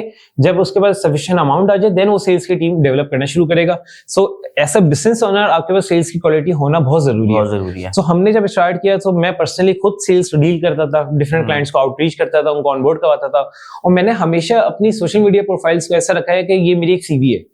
मुझे सोशल मीडिया प्रोफाइल्स कभी भी इस तरह नहीं पसंद कि मैं उसमें हर तरह का कंटेंट शेयर कर रहा हूँ और फिर मैं उसको कह रहा हूँ कि यहाँ से मुझे क्लाइंट्स एक्वायर हो। अगर आपका चैनल देखें, डिफरेंट चैनल्स होते हैं क्लाइंट एक्विजिशन के। कुछ लोगों के पास बेसिकली बैकएंड में फंडिंग होती है तो वो डायरेक्ट स्टार्ट करते हैं through PPC campaigns, through Upwork या थ्रू एक सेल्स डिपार्टमेंट। लेकिन वो लोग बेसिकली उनके लिए मैसेज जर्नी स्टार्ट करना चाह रहे हैं। अब उनको ये सबसे बड़ा मसला फेस आता है क्लाइंट ढूंढे कैसे। सबसे इजी मेथड है कि आपकी सोशल मीडिया प्रोफाइल, कि आपके फेसबुक प्रोफाइल, आपकी इंस्टाग्राम प्रोफाइल, आपकी लिंक्डइन प्रोफाइल, ये 3 प्रोफाइल्स आप अगर अच्छी तरह हैंडल करते हैं आपको क्लाइंट्स मिलेंगे ही मिलेंगे, ये मेरी गारंटी है। सही है। आप अपने फेसबुक को कंसिडर करें, मेरी फेसबुक की प्रोफाइल मेरी एक सीवी है जहां कोई भी इंडिविजुअल आता है उसको ये पता है ये क्या काम करता है। आपने मेरी प्रोफाइल जब देखी होगी आपको कोई मीम या कोई इररिलेवेंट कंटेंट नहीं दिखा होगा। ज्यादा आपको कंटेंट दिखा होगा regarding e commerce, personal branding, personal motivation या कोई लर्निंग का फॉर्मेट। सो जब भी एक क्लाइंट गो थ्रू कर रहा होता है ग्रुप्स में कि यार मुझे कोई अच्छा इंडिविजुअल चाहिए, कोई अच्छी एजेंसी चाहिए, जब वो आपकी प्रोफाइल पे लैंड करता है वो देखता है कि स्टार्टिंग में आपने किसी कोई ऐसी एक मीम शेयर की हुई जिसको वो हंसा, उसने आपकी प्रोफाइल लेफ्ट की और दूसरी प्रोफाइल को देखना शुरू। तो अगर आप जब तक ये शो नहीं करेंगे मार्केट में कि मैं अपने काम के साथ कितना लॉयल हूँ, अपने काम के साथ कितने सीरियस हूँ, क्लाइंट्स कभी भी आपकी तरफ अप्रोच नहीं करेंगे। क्योंकि कहते हैं कि जो इंटेलिजेंट रिच पीपल होते हैं वो आपको लॉन्गर रन में ट्रस्ट करते हैं। जो शॉर्ट टर्म सोल्यूशन चाहते हैं वो आपको जल्दी पैसे देते हैं लेकिन आपको तंग भी उतना करते हैं। अच्छा, ये तो बात समझ आ गई कि सोशल मीडिया हैंडल्स के ऊपर एक तो आप अपनी चीजें, वैल्यूएबल कंटेंट शेयर करो, सारी चीजें, और क्या क्या चीजें होती हैं? इनबॉक्स में भी जाना होता है जो कि आजकल सही है वो भी बताएं ना। अच्छा, बेसिकली देखें, मैं पर्सनल ना बहुत ज्यादा आउटरीच खुद नहीं करता कि मैं इनबॉक्सेस में जाके लोगों को बोलूं मैं आपका काम कर सकता हूं, क्योंकि अल्हम्दुलिल्लाह अल्लाह ताला ने इतना ब्लेस किया है कि हमारे पास एक जितने हमने टारगेट किए हुए थे क्लाइंट्स, उतने टारगेट हमारे 2023 में पूरे हुए हैं। अब 2024 का हमारा एक नेक्स्ट गोल है, उसको हम लोग अचीव करने की तरफ जाएंगे। सो 2-3 चीजें डिपेंड करती हैं। अगर आप इंटरनेशनल मार्केट में टारगेट कर रहे हैं तो वहां आउटरीच बहुत अच्छी होती है कि आप ईमेल मास रीच करें, आप लोगों के डीएम्स में जाएं, वहां उनसे बात करें, अपनी एक वीडियो रिकॉर्ड करके उनको शोकेस करें कि this is what I do basically. जब आप पाकिस्तान मार्केट में स्पेशली काम कर रहे हैं, और ज्यादातर जो एक मेजॉरिटी ऑफ फ्रीलांसर्स हैं वो पाकिस्तानी मार्केट से ही स्टार्ट करते हैं क्योंकि बेसिकली एक इजी मेथड है। इंटरनेशनल क्लाइंट्स आपको इंस्टेंट नहीं मिलते, आपको आहिस्ता आहिस्ता एक ग्रेजुअल पेस में जाके मिलना शुरू होते हैं। सो जब आप स्टार्ट कर रहे हैं आपने सबसे पहले ये देखना है कि यार मेरी अपनी प्रोफाइल कैसी है, मेरे पास राइट चीजें हैं कि मैं उसको डिलीवर करके एक डिटेल डिस्कशन कर सकता हूँ। सेकंड मेथड क्या होता है कि आपने नेटवर्किंग करना शुरू करनी है। अब मैं पर्सनली उन लोगों के साथ नहीं बैठता जो मेरे साथ ई कॉमर्स कर रहे हैं, मैं उन लोगों के साथ बैठता हूँ जो बिजनेसेस कर रहे हैं, क्योंकि मुझे वो लोग चाहिए। अगर मैं आज उन लोगों के साथ बैठना शुरू हो गया जो फेसबुक एड्स कर रहे हैं, जो गूगल एड्स कर रहे हैं, तो मेरी ये स्किल बेहतर हो जाएगी लेकिन मेरा बिजनेस ग्रो नहीं हो रहा होगा। टेक्निकल स्किल्स के साथ आपकी सेल्स स्किल्स भी होना बहुत जरूरी है। तो सेल्स स्किल्स कैसे सीखनी है कि मैं एक बिजनेस ओनर के साथ बैठूंगा जो जिसके पास कोई 20-30 लाख की इन्वेस्टमेंट है, वो एक बिजनेस करना चाहता है, उसके पास राइट माइंडसेट है, मुझे उस चीज में ज्यादा मजा आएगा, ज्यादा अच्छा आउटपुट मिलेगा, ना कि मैं अपना टाइम वेस्ट करूं इररिलेवेंट लोगों के साथ। सही। अच्छा, अब इसके हवाले से बताएं कि आपने जो है अब तक जितनी भी चीजें करी तो उसके अंदर आपने सबसे ज्यादा क्या चीज अपनी देखी कि यार मेरी उसकी शहबाज की ये क्वालिटी है जिसने इसको हमेशा आगे पुश किया है, सही है ना? तो आपकी कौन सी ऐसी क्वालिटी है जिसने आपको हेल्प आउट किया हो थ्रू द जर्नी? अच्छा, इसमें पर्सनल तारीफ तो नहीं करना बनती, लेकिन एक ट्रेड, हर इंसान के अंदर कुछ ट्रेड्स होती हैं जो ट्रेड्स आपको आगे लेके जाती हैं। आई थिंक मेरी पर्सनल ट्रेड कम्युनिकेशन स्किल, मैं कह सकता हूँ कि मेरी कम्युनिकेशन स्किल्स पे मैंने इतना काम किया कि अब आई थिंक वो इतनी एक लेवल पे जाके पहुंच चुकी है कि क्लाइंट्स को समझ आता है कि मैं क्या बात कर रहा हूँ। और एक अच्छी कम्युनिकेशन स्किल्स के लिए आपको हमेशा एम्पैथी वाली सोच रखनी है कि मैं अगले पर्सन के शूज में जाके सोच रहा हूँ कि यार वो बेसिकली चाह कह रहा है। जब हम क्लाइंट्स डील कर रहे होते हैं हम हमेशा देखते हैं कि क्लाइंट्स आपसे थोड़ा सा एग्रेसिव टोन में जाके बात कर रहे होते हैं क्योंकि उनका कंसर्न भी राइट है, आपको पे कर रहे हैं, अपना बजट ब्लीड कर रहे हैं, तो वो उनका हक बनता है कि वो आपसे क्वेश्चन कर सकते हैं कि क्या रिजल्ट्स चल रहे हैं। सो कम्युनिकेशन एक ऐसी चीज है, आप कम्युनिकेशन से एक अच्छे खासे क्लाइंट को बेच सकते हैं और एक जाते हुए क्लाइंट को वापस भी लेके आ सकते हैं सिर्फ कम्युनिकेशन के मेथड के थ्रू। सो आई थिंक एक ऐसी ट्रेड है जिसको आज भी मैं लर्न कर रहा हूँ और इसको मैं अभी एक्सेल नहीं किया हुआ, मजीद बेहतर से बेहतर ही करना चाह रहा हूँ। स्किल्स को बेहतर, अच्छा, कम्युनिकेशन स्किल्स को बेहतर करने के लिए एक तो आपने सबसे पहले, जैसे मैंने बताया, एक्टिव लिसनर बनना है। एम्पैथी आपको होनी चाहिए कि यार मैंने अगले बंदे की बात सबसे पहले सुननी है। फिर आप उस पर हमेशा डिफेंडिंग पोजीशन में कभी नहीं आते, आप उसको सॉल्यूशन की तरफ लेके जाते हो। लेट्स सपोज हमारे कुछ क्लाइंट्स हैं, जैसे हमारे बीच में क्लाइंट के साथ बड़ी मैस क्रिएट हो गई, उन्होंने एक सेल लगानी थी, इंस्टेंट सेल के आर्टवर्क्स रेडी नहीं थे, तो उनका एक कंसर्न था, उन्होंने हमारी एजेंसी का ये कंसर्न था कि इन लोगों ने ब्रीफ प्रोवाइड नहीं की, इन लोगों ने राइट मतलब हमें पॉइंट्स प्रोवाइड नहीं किए जिसमें हम आर्टवर्क्स क्रिएट करते हैं। सो वो एक बड़ा मैस क्रिएट होना शुरू हो गया था। जो हमारे क्लाइंट थे वो बड़ा अग्रेसिव होना शुरू हो गए थे कि ये क्या चल रहा है, मैंने एजेंसी छोड़ देनी है। मैंने उनसे सीधा सीधा बोला एक क्विक मीटिंग रखते हैं फौरन आफ्टर 30 मिनट्स। अच्छा, अब मैं व्हाट्सएप पे अगर उनसे टेक्स्ट करता, व्हाट्सएप पे बात करता, व्हाट्सएप पे हर बंदे एक साइकोलॉजी का एक टर्म है स्कीमा। स्कीमा इज बेसिकली, मैंने आपसे बात की, अब मैं आपसे कहता हूँ आप थर्ड पर्सन को वो बात बताएं। आप जब थर्ड पर्सन को वो बात बताते ना, उस पॉइंट में कहीं ना कहीं कुछ चीजें चेंज होती है, क्योंकि आपने अपने माइंडसेट के थ्रू वो बात बताई है। तो आपने सबसे पहले अलाइन करना है कि सब लोग एक पेज पे, तो उसके लिए सबसे बेस्ट है कि आप एक क्विक मीटिंग कर लें। जब हम क्विक मीटिंग करते हैं, हम सबसे पहले क्लाइंट को बोलते हैं कि आपने सारे मसले बताएं, आप बताएंगे आपको हमारे साथ क्या क्या इश्यूज फेस आ रहे हैं। हमने उसको नोट डाउन किया, एक पॉइंट पे हमने पहले बात करनी शुरू की। आपका आर्टवर्क का मसला था, कोई मसला नहीं है, हमने ब्रीफ नहीं दी, आप हमें पॉइंट्स बता दें, मैं उसको प्रायोरिटी भी लेकर आके आपको शाम तक आर्टवर्क्स प्रोवाइड करता हूँ।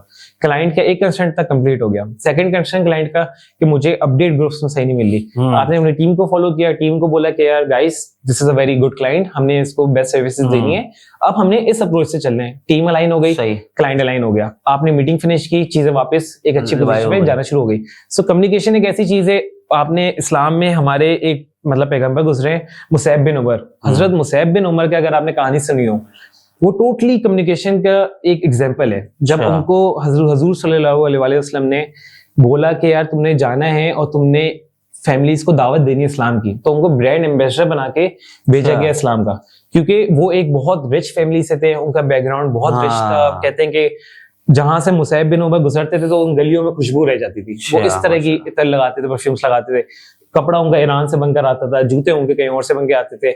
जब उन्होंने इस्लाम को फॉलो करना शुरू किया तो उनके जो फादर थे उन्होंने कहा कि मेरा घर छोड़ो, सब चीजें छोड़ो, मैं देखता हूँ तुम अगले दूसरे दिन कहाँ खड़े होते हो। तो उन्होंने अल्लाह की दावत को एक्सेप्ट किया, उन्होंने अपना जर्नी स्टार्ट किया।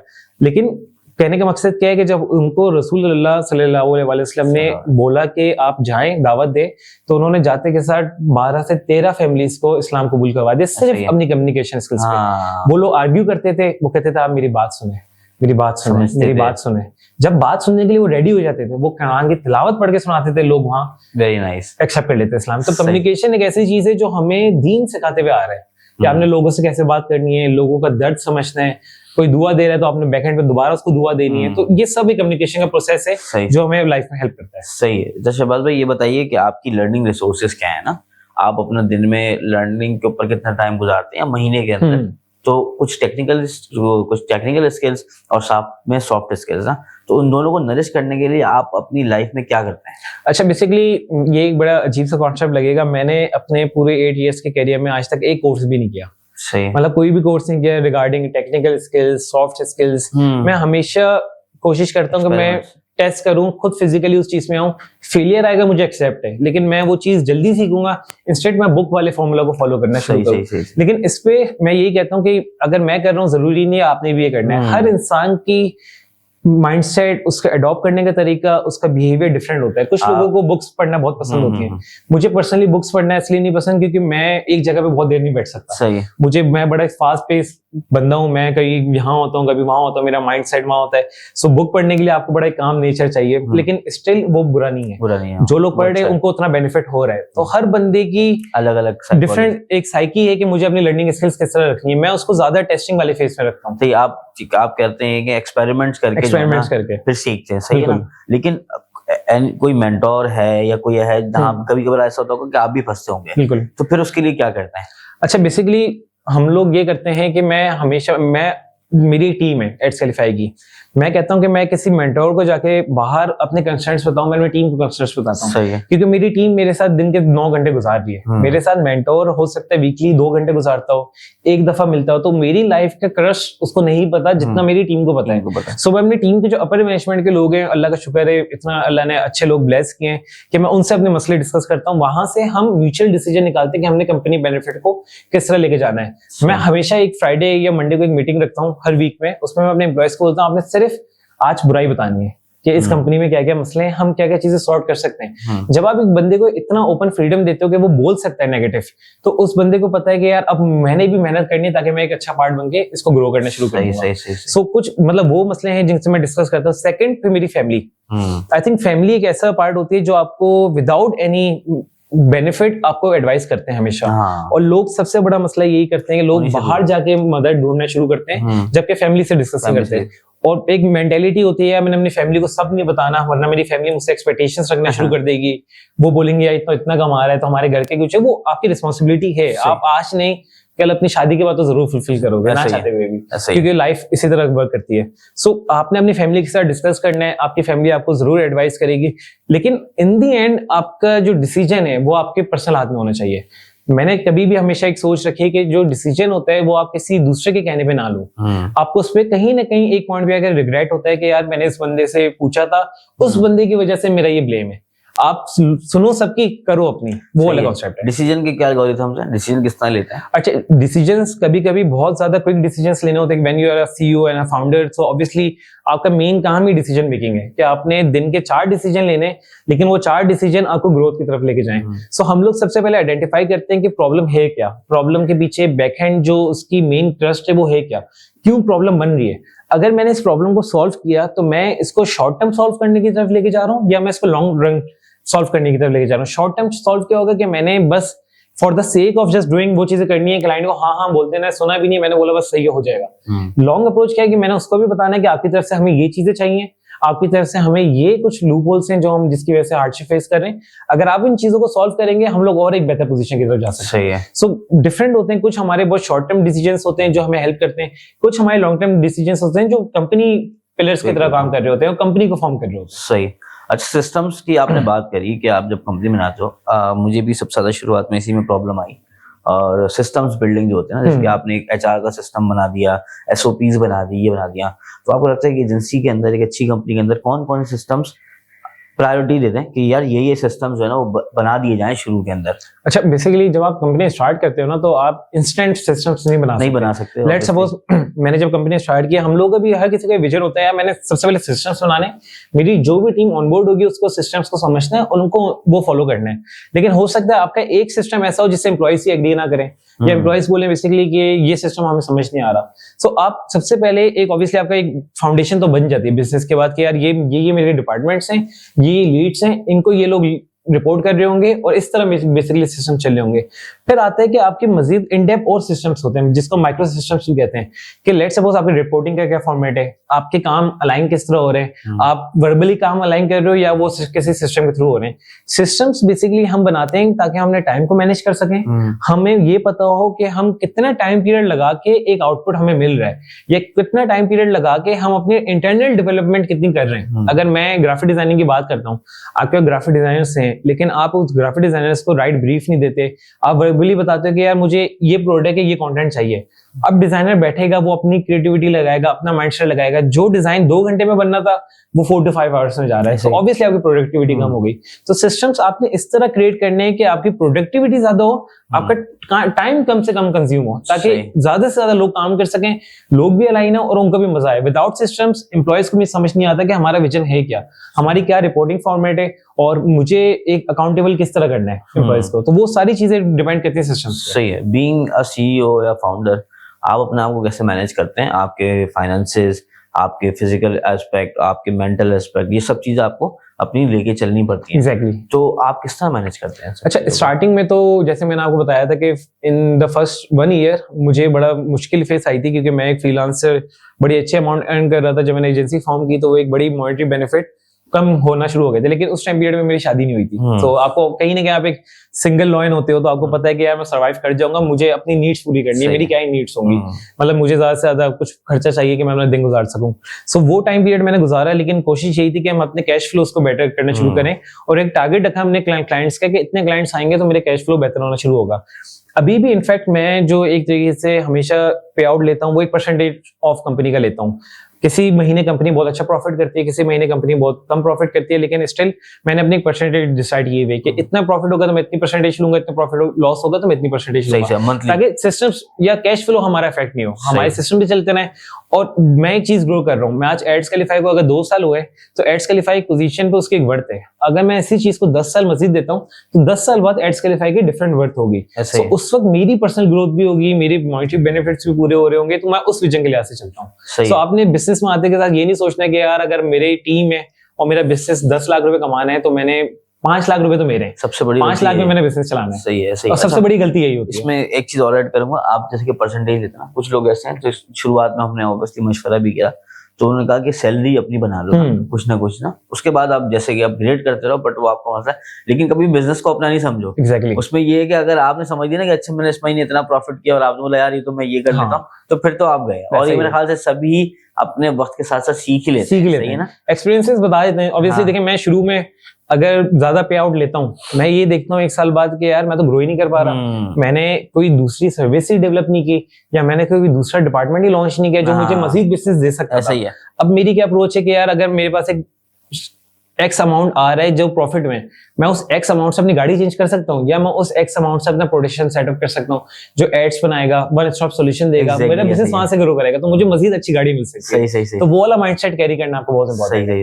हेल्थ के लिए क्या करते हैं अपनी? हेल्थ के लिए आई थिंक एक कह सकते हैं कि फैमिली जीन्स है हमारा, कि हमारी फैमिली में ही बेसिकली स्पोर्ट्स को बहुत ज्यादा फोकस किया गया है। मेरे फादर प्रोफेशनल टेनिस प्लेयर भी रहे, उन्होंने 25 to 30 इयर्स स्क्वॉश खेला है, अब वो गोल्फ खेल रहे हैं। सो हमें स्टार्ट से ही हमारे फादर ने, हम बेसिकली 4 भाई हैं और हमारी कोई सिस्टर नहीं है, तो हमें स्पोर्ट्स में बड़ा इन रखा। स्कूल टाइम से ही एक स्पोर्ट्स में हमारी बड़ी एक अफेक्शन रही है, और अल्हम्दुलिल्लाह हमारे फादर ने हमें ये एक्सपोजर दिया है कि हमने हर स्पोर्ट्स ट्राई किया है।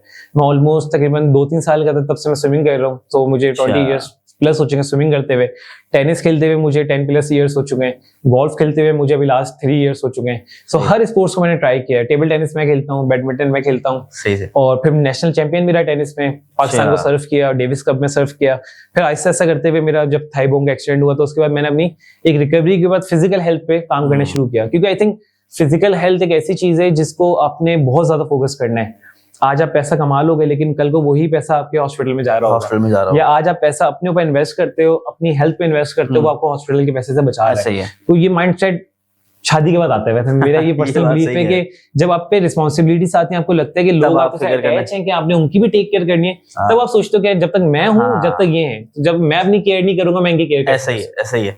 सही। अच्छा आप मुझे ये बताएं कि how do you network with people ना, कैसे आप नेटवर्किंग करते हैं और कैसे आप ताल्लुकात बनाते हैं लोगों से? अच्छा इसमें जरूरी है ये। पर्सनली ना मैं थोड़ा सा अभी भी कहता हूँ मैं नेटवर्किंग वाले फेज में थोड़ा सा स्लो हूँ, क्योंकि एक इतना टाइम पीरियड मिल ही नहीं पाता कि आप इतने लोगों से मिल सके या लोगों को इनवाइट कर सके। हमारी बड़ी कोशिश होती है, मेरी पर्सनल बड़ी कोशिश होती है कि लाइक माइंडेड पीपल से मैं मिलूं, उनसे बात करूं, कोई ना, क्योंकि आपको नहीं पता आप किसी से बात करते हो आपको कौन सा ऐसा एक पॉइंट मिल जाता है जो आपको क्लिक करता है और बोलते हैं मैं भी ये चीज ट्राई आउट कर सकता हूँ, आपको बहुत सारे आइडियाज मिलते हैं। सो नेटवर्किंग मेरी कोशिश ये होती है कि मंथ के अंदर 2-3 ऐसे लोगों से जरूर मिलूं, या तो वो बिजनेस माइंडसेट के हों या वो बहुत अच्छे एंटरप्रेन्योर्स हों जो एक अच्छी जर्नी से होते हुए आ रहे हैं। तो उनके फेलियर्स में हमेशा सुनता हूँ कि क्या फेलियर्स रहे, उन फेलियर्स को मैं अपने साथ रेजोनेट करता हूँ और फिर मैं देखता हूँ कि मुझे किस तरह आगे बढ़ना है। और नेटवर्किंग देखिए, मैं नेटवर्किंग का मैंने फेसबुक पे भी हमेशा यही पोस्ट किए कि नेटवर्किंग का मतलब ये नहीं कि मैं अवार्ड फंक्शंस में चला गया, मैं सेमिनार्स में चला गया, मैं गेस्ट स्पीकर बन गया तो मैं नेटवर्किंग। मैं स्टिल ये कहता हूँ कि मैं पॉडकास्ट में चला गया, मैं आज बोलूँ कि I am the best, it doesn't matter. आपकी लर्निंग कभी खत्म नहीं होती, आपकी नेटवर्किंग भी कभी खत्म नहीं होती, क्योंकि अगर मैं 1000 पीपल ऑफ बंच से मिल रहा हूँ, सो उसमें से हो सकता है मुझे 5 से 10 लोग ऐसे मिले जो मेरे लिए रेलिवेंट हो और मुझे हेल्प कर सकते हैं। बाकी 900 पीपल से बस मैं मिल रहा हूँ। तो वो जैसे हमारी एक मतलब स्लैंग में हम कहते हैं कि हर सलाम करने वाला दोस्त नहीं होता। तो उसी तरह आप हर किसी से मिलते जरूरी नहीं, वो आपका राइट नेटवर्क है। आप कम लोगों से मिलो, अच्छे लोगों से मिलो जो आपको ग्रो करने में हेल्प कर सकते हैं। सही। अच्छा मुझे ये बताएं कि अगर कोई भी शख्स जो है वो स्टार्ट कर रहा है, सोच रहा है कि यार मुझे एजेंसी खोलनी है और ये सब कुछ करना है, तो क्या उसके एक्शनेबल स्टेप्स होने चाहिए आज से? अगर अभी उसको देखते हुए ये चीज रियलाइज हुई कि यार मैं रिलेट कर पा रहा हूँ, मुझे लगता है कि मैं एक डिजिटल मार्केटर बन सकता हूँ, सही है, तो वो आज से क्या एक्शनेबल स्टेप्स लेने शुरू करे और वो कल को 1 साल बाद 2 साल बाद। अच्छा लोगों से सीखने का मकसद सिर्फ ये होता है कि एक चीज है जो कि आप गलती करके सीखोगे और कुछ वक्तों में सही भी है वो, लेकिन एक चीज ऐसी है जिसने कर लिया है वो आपको जल्दी पहुंचा सकता है। मेरा मानना ऐसा है कि अगर आपने 3 साल 4 साल 5 साल लगा दिए और मैं अभी स्टार्ट कर रहा हूँ, मैं आपके साथ अटैच हो जाता हूँ, तो आप मुझे बचा लोगे। सही है ना, कि आप बोलोगे आपकी जो 4 साल की जर्नी वो शायद मुझे हेल्प आउट कर दो 2 साल में करने के लिए ना। तो इसके बारे में बताइए। अच्छा, बेसिकली जब हम स्टार्ट करना चाहते हैं एजेंसी, सो उसमें सबसे पहले वही फंडामेंटल है कि आपने स्ट्रक्चर क्या बनाया हुआ है। आप जब एजेंसी स्टार्ट करते हैं तो आपके पास बहुत सारे हो सकता है क्लाइंट्स नहीं हो, आपने क्लाइंट्स एक्वायर करने, तो कोई भी आई थिंक एजेंसी स्टार्ट कर सकता है, लेकिन आपके माइंडसेट को सबसे ज्यादा क्या चीज अपील करती है। और मैं पर्सनली एक बात कहता हूँ, लोग इससे एग्री भी नहीं करते, मैं कहता हूँ कौन सा ऐसा काम है जो आप 24 घंटे कर सकते हो दिन में विदाउट मॉनिटरी बेनिफिट। आपकी यंग एज में ये चीज आइडेंटिफाई हो जाती है। अबव 25 अबव 30 वाले बंदे को मैं कभी ये नहीं बोलता, क्योंकि इसके पास रिस्पॉन्सिबिलिटीज हैं, रिस्क लेने के लिए वो इतना रेडी नहीं है। लेकिन एक यंग एज का बंदा रिस्क लेने के लिए रेडी है। उसको सबसे पहले सेल्फ अवेयरनेस होना बहुत जरूरी है कि मैं कौन सा ऐसा काम है जो मैं कर सकता हूँ और मुझे उसमें मजा आए। बेसिकली मार्केटिंग एक ऐसी फील्ड थी जिसको मैं पर्सनली समझता था कि यार मैं मतलब आप मुझसे बात करें मार्केटिंग की, मैं आपसे 3 घंटे बात करने के लिए रेडी हूँ, तो मुझे इस चीज में मजा आता है। उसी चीज को मैंने अपना प्रोफेशन बना लिया, तो मुझे उससे आउटपुट भी मिलना शुरू हो गया। अब 2 तरह के माइंडसेट होते हैं। एक माइंडसेट है कि लोगों ने वीडियो देखी, लोगों ने सिस्टम समझे, लोगों ने बोला मैं भी एजेंसी लॉन्च करता हूँ, एजेंसी में मुझे ज्यादा से ज्यादा 2 बंदे रखने, 2 बंदे डिलीवर करेंगे, इतने क्लाइंट्स लेके आऊंगा, इतने पैसे मेरे बनेंगे। वो चीज एक टाइम पीरियड तक हो सकता है आपको एक पैसा बना के देते हैं, लेकिन लॉन्गर रन में आप एक कह सकते हैं कि जायंट नहीं बन सकते। जायंट बनने के लिए आपका अपना माइंडसेट अपनी स्किल के साथ जरूर सेटिस्फाई होना चाहिए कि मैं लेट सपोज अगर फेसबुक एड्स करना चाहता हूं तो मैं मार्केटिंग कितनी जानता हूं, मैं गूगल एड्स करना चाहता हूं तो मैं मार्केटिंग कितनी जानता हूं, अगर मैं लेट सपोज ट्रेडिशनल बिजनेस करना चाहता हूं तो मेरे बैकएंड में मुझे कितनी नॉलेज है, मुझे दुकानों की कितनी नॉलेज है, मुझे उस मार्केट की कितनी नॉलेज है, लोग जो काम कर रहे हैं साथ वो कैसा काम कर रहे हैं, मुझे इस चीज की नॉलेज रखनी है। तो आपने सबसे पहले एक सेल्फ अवेयरनेस क्रिएट करनी है, फिर आपने एक विजन अलाइन करना है, फिर आपने देखना है कि इसकी पॉसिबिलिटीज क्या क्या हो सकती है। मेरे पास इतना फंड है कि मैं स्टार्ट में ही इंटरनेशनल क्लाइंट्स को अप्रोच कर सकता हूँ, या मुझे लोकल क्लाइंट्स के साथ जाना है, या मुझे कोई ई कॉमर्स स्टोर स्टार्ट करने के मैं उसे फंडिंग करते हुए फिर एक एजेंसी फॉर्म करूं, या एक फ्रीलांसर जर्नी है तो फ्रीलांसर के बाद इतने सफिशिएंट क्लाइंट्स होने चाहिए कि उनका पे आउट अच्छा आ रहा है तो वो एक 2 बंदों की टीम हायर कर सकता है, या 1 बंदे की टीम हायर कर सकता है। फिर ग्रेजुअल बेसिस पे वो 1 बंदा और हायर करेगा, 2 बंदे और हायर करेगा, फिर आपकी टीम डेवलपमेंट वाले फेज स्टार्ट होना शुरू होता है। सही। अच्छा, इन 8 सालों में आपने सबसे बड़ी गलतियां क्या करी हैं या मिस्टेक्स करी हैं जो कि आप कहते हैं यार ये नहीं करना बस? अच्छा, 8 सालों में सबसे बड़ी गलती जो मैंने की है, जो मैंने आप लोगों के केस में नहीं देखा, जो मैंने अभी बात की आपसे, कि मैंने अपने दोस्तों पे बहुत ज्यादा ट्रस्ट किया। कि मुझे ऐसा लगता था कि जो यूनिवर्सिटी के दोस्त हैं, ये जो आपके साथ हर वक्त रहते हैं, ये आपके साथ आगे भी हर वक्त रहेंगे। बहुत सारे मतलब लाइफ के सर्कमस्टेंसेस ना चेंज होते हैं, कुछ लोगों के साथ बाकी एक बॉन्डिंग होती है उनके दोस्तों की कि उनके साथ वो बिजनेस भी कर रहे होते हैं, उनके साथ डिफरेंट काम भी कर रहे हैं, लेकिन मेरे पर्सनल एक्सपीरियंस में ये चीज एक फेलियर ही रहा, क्योंकि मैं पर्सनली बहुत ज्यादा आप कह सकते हैं फ्रेंड सर्कल वाला बंदा रहा हूँ। अपने दोस्तों में एक अलग से एक बंदा कहते हैं जिसको महफिल की जान, उस टाइप का बंदा था। मैंने ये देखता था कि यार लोगों को मेरे साथ बड़ा मजा आता है, तो मुझे भी टाइम स्पेंड करने में बड़ा मजा आता था। लेकिन मैंने ये देखा है कि आप जितना ज्यादा टाइम स्पेंड करना शुरू कर देते हो, आपकी वैल्यू कहीं ना कम होना शुरू हो जाती है और आप खुद रियलाइज करते हो कि मैं सही नहीं कर रहा। सो वो चीज को मैंने चेंज किया। मैंने जब एजेंसी फॉर्म की तो उसके बाद दोस्तों का सर्कल थोड़ा सा कम हो गया। जहां 10 लोग थे वहां रहते रहते 1 से 2 लोग रह गए जिनके साथ अभी भी मिलना है, और आपको पता चल जाता है ये सही लोग हैं जिनसे मैं स्टार्ट कर सकता हूँ। तो मैंने यूनिवर्सिटी के बाद सबसे पहले अपने जो यूनिवर्सिटी के दोस्त थे उनको एक आइडिया दिया कि हम एक एजेंसी फॉर्म करते हैं, इस तरह करके हमें माइक्रो बिजनेसेस को टारगेट करना है, और जितने भी माइक्रो बिजनेसेस ही कोविड के पहले की बात है, तो उनको टारगेट करने के हमने ऑनलाइन लेकर आना है, क्योंकि उनके ऑनलाइन प्रेजेंस है ही नहीं। तो मेरे सब दोस्तों ने मतलब एग्री कर लिया। पहला दूसरा दिन बड़ा मजे का दूसरा पार्टी कर रहे हैं, बात कर रहे हैं। जब काम होना शुरू हुआ ना, तो मैंने देखा कि एक दोस्त नहीं है, दूसरा दोस्त सो रहा है, तीसरा दोस्त आ नहीं रहा, क्योंकि एक दोस्त है, ये बिल्कुल आप उनको एक लिमिट तक बोल सकते हो, वो आपको उस लिमिट से ज्यादा उनको नहीं बोल सकते। दूसरा इसमें एक चीज और भी होती है कि आप जितना मोटिवेटेड हो अगला नहीं है। Exactly. आप जितने पैशनेट हो अगला नहीं है। तो ये चीज हम भी कर चुके हैं। और जो है ना उसमें कुछ होते हैं जो कि वाकई आपके साथ चलते हैं, कुछ होते हैं जो कि वो हर मेरे ऐसा ही है कि कुछ लोग होंगे आपके दोस्तों में सर्कल होगा जो कि हर 6 महीने बाद आपके पास यार क्या करूं यार, उनको आप एक्शनेबल स्टेप्स बताते होगे, फिर जब देखते होगे वो वापस अपनी जिंदगी के अंदर होंगे। मेरे पास भी ऐसे ही हर 6 महीने बाद साल बाद कुछ ऐसे लोग हैं जो कि आते हैं, पूछते हैं, चले जाते हैं, और फिर क्या किया, फिर वो डिस्ट्रैक्ट हो गए। ऐसा ही है। तो आपकी बात सही है। अच्छा, पहली मिस्टेक आपने बताया कि यार बहुत सारे दोस्तों में रिलाई करना, मतलब दोस्तों को बहुत ज्यादा ट्रस्ट रखना, उनको सोचना कि यही आपके बिजनेस पार्टनरशिप बन सकता है। और कोशिश यही होती है एक अच्छे इंसान की, बोलता नहीं यार इनको साथ लेके जाऊंगा, इनको साथ जो है ना, क्योंकि कुछ चीज आप देख रहे होते ना आगे, यार अच्छा मैं इसका स्कोप भी देख रहा हूँ, मैं इसका आगे फ्यूचर भी देख रहा हूँ, यार तू एक काम कर, तू भी आजा, करते हैं इसको ना। लेकिन वो somehow हो आपकी सकता है अगला वाला बंदा ना आप पे वो ट्रस्ट नहीं कर रहे हो, हाँ। आपके विजन पे, बाकी अचीव कर लेगा, हाँ और बाद में हो सकता है वो रिग्रेट भी करे, काश मैं हाँ इसको ज्वाइन कर लेता। हाँ तो वो उसके लिए अपॉर्चुनिटी है, आपके लिए अपॉर्चुनिटी है, आप किस तरह उसको अवेल करते हो, ऐसा सब ही चीजें डिपेंडेंट सही है। तो ये गलती हो गई, और कोई ऐसी? सेकंड गलती मुझे कहीं ना कहीं लगता है कि जब मैंने बिजनेस को स्टार्ट किया तो मैं कहीं ना कहीं थोड़ा सा फील मुझे होना शुरू हो गया था कि यार अब मैं किसी को आंसरेबल नहीं हूँ। जब ये वाली चीज आती है तो आप कंफर्ट जोन में जरूर आते बड़ा हो। जब मुश्किल मैं होता किसी को आंसरेबल नहीं हूँ, फिर तो मैं अपनी मर्जी का मालिक हूँ। मैं जब चाहे ऑफिस जाऊंगा, मैं जब चाहे ऑफिस से निकल जाऊंगा, मुझे कोई पूछने वाला नहीं है आप कहाँ जा रहे हो। लेकिन अभी भी अक्सर ऐसा होता है, मैं टीम को बता रहा होता हूँ कि यार मैं घर जा रहा हूँ, मेरे पास ये काम है, तो मेरी टीम मुझे कहता है हमें क्यों बता रहे हैं, लेकिन मैं बोलता हूँ सही है, मतलब ये हाँ। चीज सही है, मैं उस चीज में आना नहीं चाहता कि यार मैं बॉस फील करूँ, हाँ या मैं बोलूंगा मैं कोई चीज बन चुका हूँ, मैं एक कुर्सी पे बैठ चुका हूँ तो यह मेरी अथॉरिटी है। हम्म। मैं जमीन पे रहना चाहता हूँ ताकि जमीन पे रहते रहते ऐसे ऐसे हमें ग्रोथ मिलना शुरू करे। ऐसा ही है। तो बहुत ज्यादा आपने अचानक ये फील नहीं करना कि आप एक यंग एज में हो, आज आपका अपना ऑफिस है, मैं कुर्सी पे बैठ के हूँ, मेरे पास लोग हैं तो मैं शहंशाह बन गया, हमने सीना मुश्किल चौड़ा करके चलना है, ये तो अल्लाह ताला को भी नहीं ऐसा ही पसंद। है। तो आपने जमीन पे रहना है, डाउन टू अर्थ रहते हुए ही आपने अपना काम करना है, वो काम आपको वैसे भी ग्रोथ मिलेगी और अल्लाह ताला की तरफ से भी आपको ग्रोथ मिलेगी। सही है। अच्छा, कोई ऐसी वो बताएं कि जो कि आपके लाइफ का सबसे बड़ी, अगर मैं पूछूं आपकी सबसे लाइफ की सबसे बड़ी लर्निंग क्या है, आपने एक्सपेरिमेंट करे, चीजें करे, और वो लर्निंग बताएं आप। अच्छा, मेरी लाइफ की सबसे बड़ी लर्निंग ये है कि जो गुजर चुका है उसको रिग्रेट नहीं करो, और आने वाली चीज को वेलकम करो। मैं पर्सनली बड़ा अपने यंग एज में ना रिग्रेट वाले फेस में ना हूँ कि मैं एक चीज छोड़ देता था ना, मुझे रिग्रेट होता था मैंने क्यों छोड़ी। जैसे मैंने आपको दराज.pk के बताया, जब मैं दराज.pk स्विच रिजाइन किया उससे, तो मैं वहां से गुजरना मैंने बंद कर दिया था सीरियसली, कि मैं क्लिफ्टन के उस रोड से नहीं गुजरता था कि मुझे दराज का ऑफिस देख के वापस अपनी रिकॉल होगी, या कि मैं मतलब नहीं कमा रहा, मेरे सब दोस्त आगे निकल चुके हैं, मैं 2.5 जीपे वाला लड़का था तो मैं 2.5 जीपे वाला लड़का रह गया, 4 जीपे वाला लड़का आज कहाँ पे। लेकिन मैंने जब अल्लाह ताला ने एक ब्लेस करने शुरू किया, दरवाजे खोलने शुरू किए, तो अब मैं उस चीज को वापस याद करता हूँ ना, तो मुझे पर्सनली बड़ा गिल्ट होता है कि यार मैं किस चीजों में फंसा हुआ था। आपके पास अल्लाह ताला ने आपको 2 हाथ दिए हुए, 2 पैर दिए हुए, सही सलामत है, आपके पास एनर्जी है।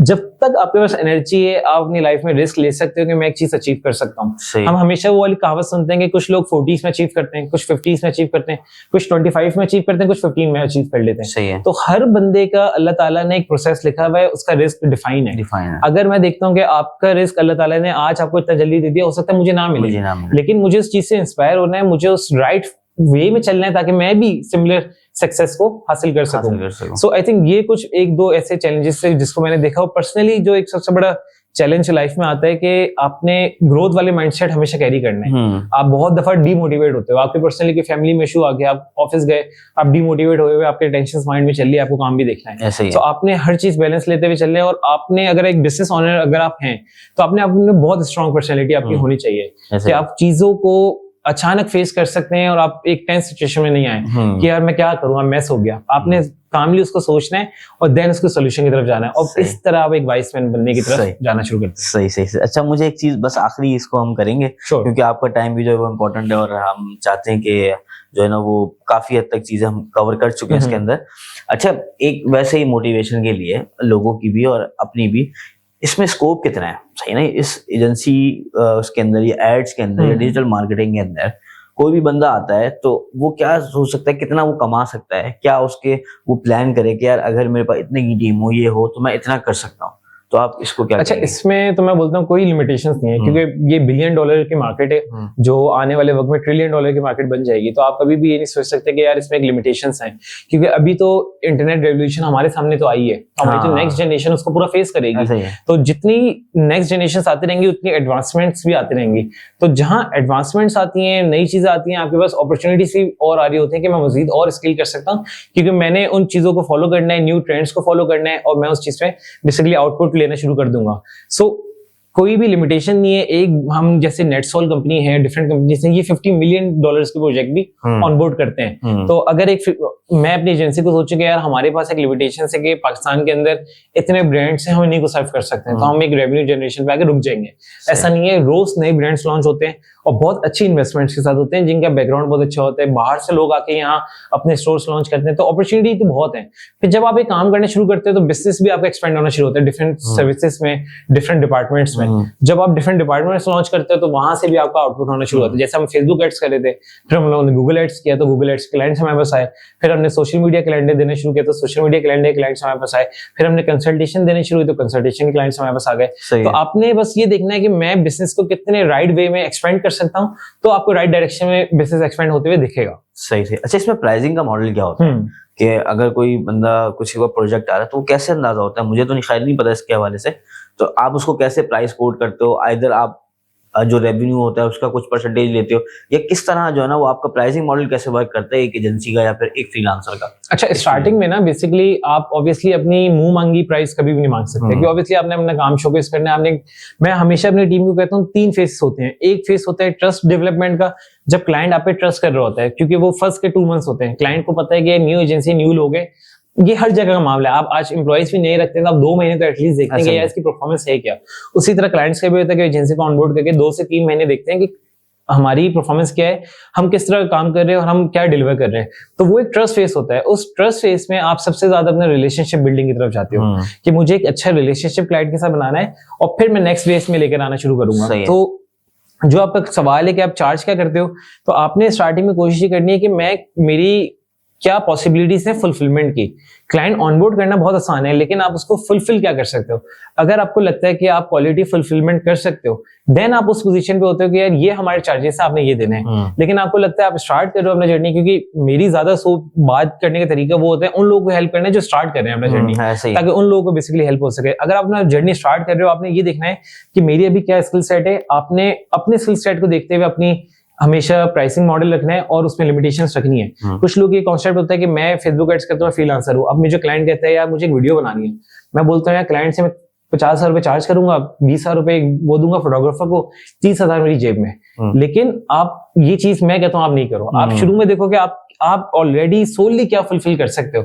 उसके बाद फिर जब जैसे जैसे टीम फॉर्मेशन करने शुरू करो, एक्सपेंड करने शुरू करो, फिर आप सर्विसेज देना शुरू करो। लेकिन दूसरे पे जल्दी भरोसा करके for the just sake of monetary benefit आप कभी भी काम आउटसोर्सिंग करो, उससे आपकी ब्रांड इमेज भी खराब होगी, आपकी पर्सनल कमिटमेंट्स भी खराब हो सकती हैं। हो सकता है अगर उसने काम खराब करके दिया तो जो आपके पास एग्जिस्टिंग प्रोजेक्ट चल रहा था उस पर भी इफेक्ट आएगा।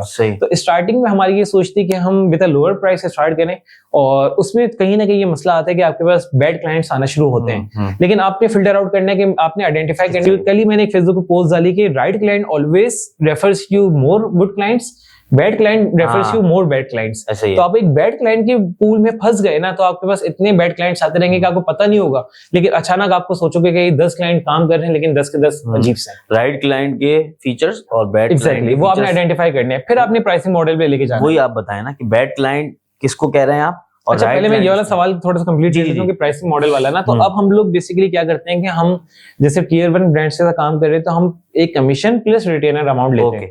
रिटेनर अमाउंट डिफाइंस के हमारी जो टाइम कॉस्ट लग रही है, जो एनर्जी लग रही है, उसकी बेसिकली वो आउटपुट है।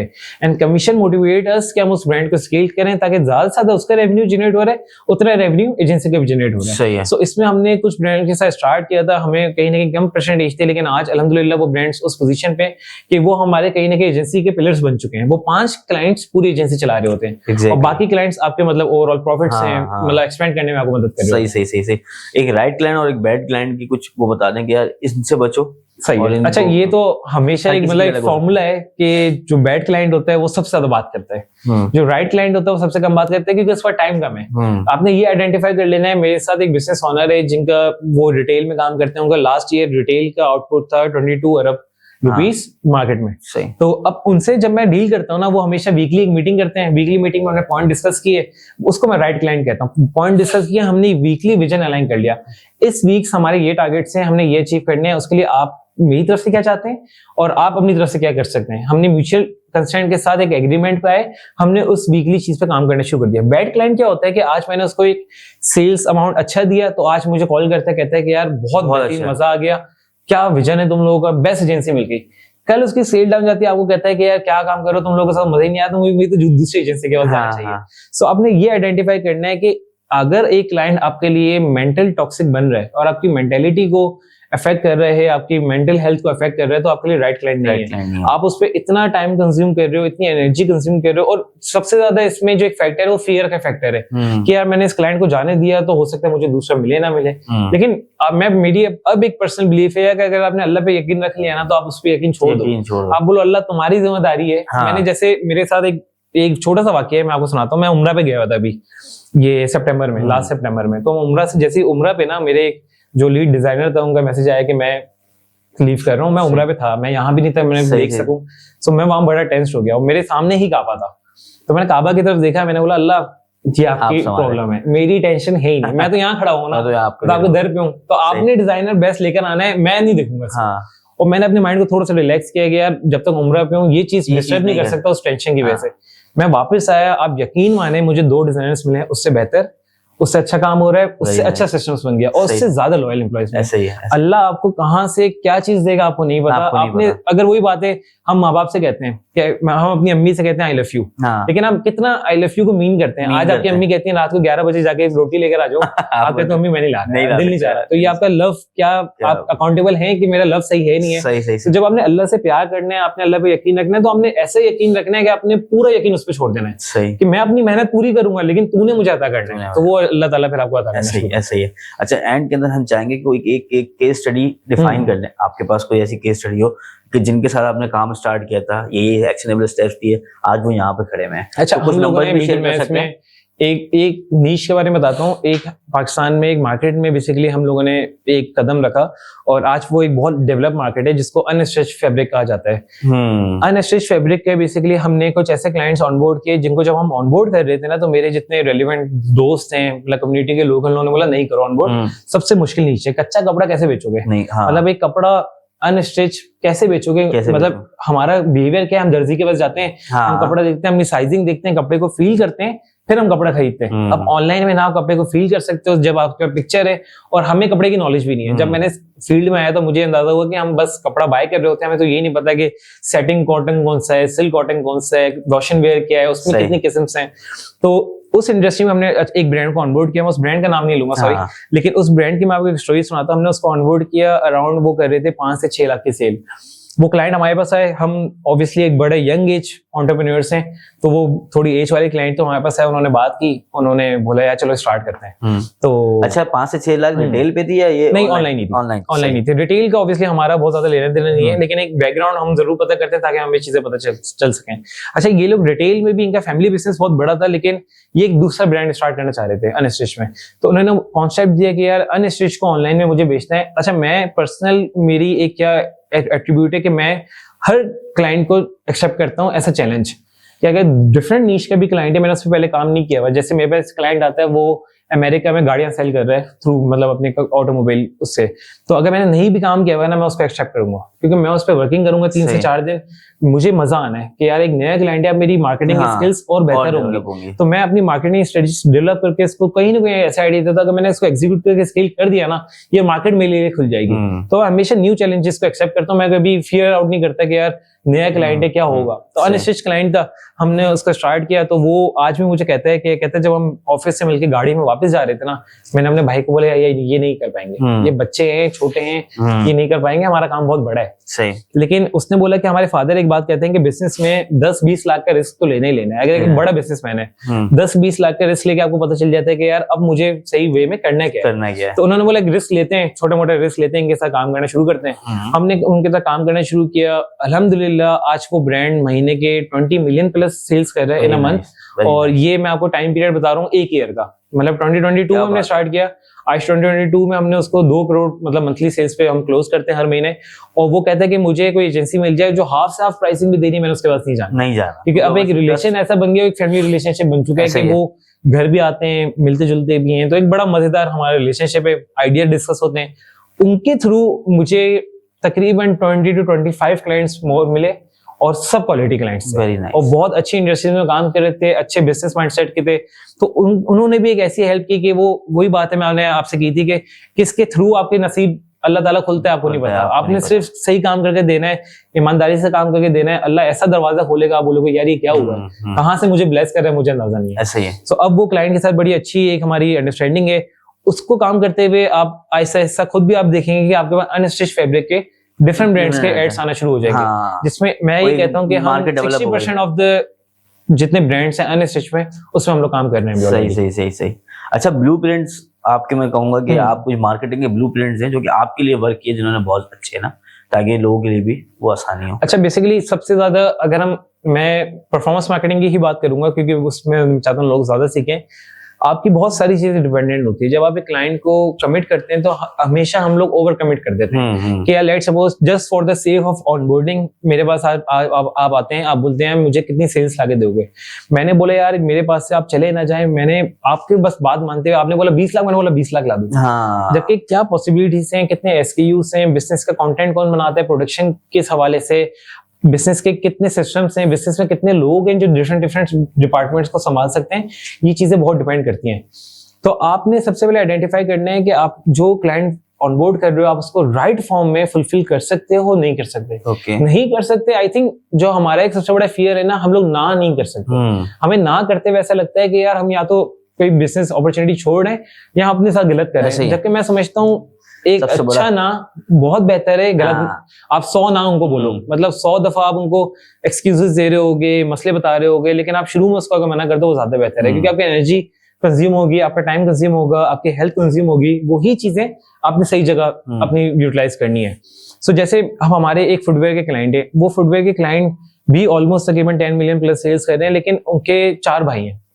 एक भाई मार्केटिंग डिपार्टमेंट संभालता है, एक सप्लाई चेन संभालता है, एक पूरी ब्रांडिंग संभालता है, और एक देखता है कि एजेंसी के साथ हमने किस तरह कम्युनिकेशन करनी है।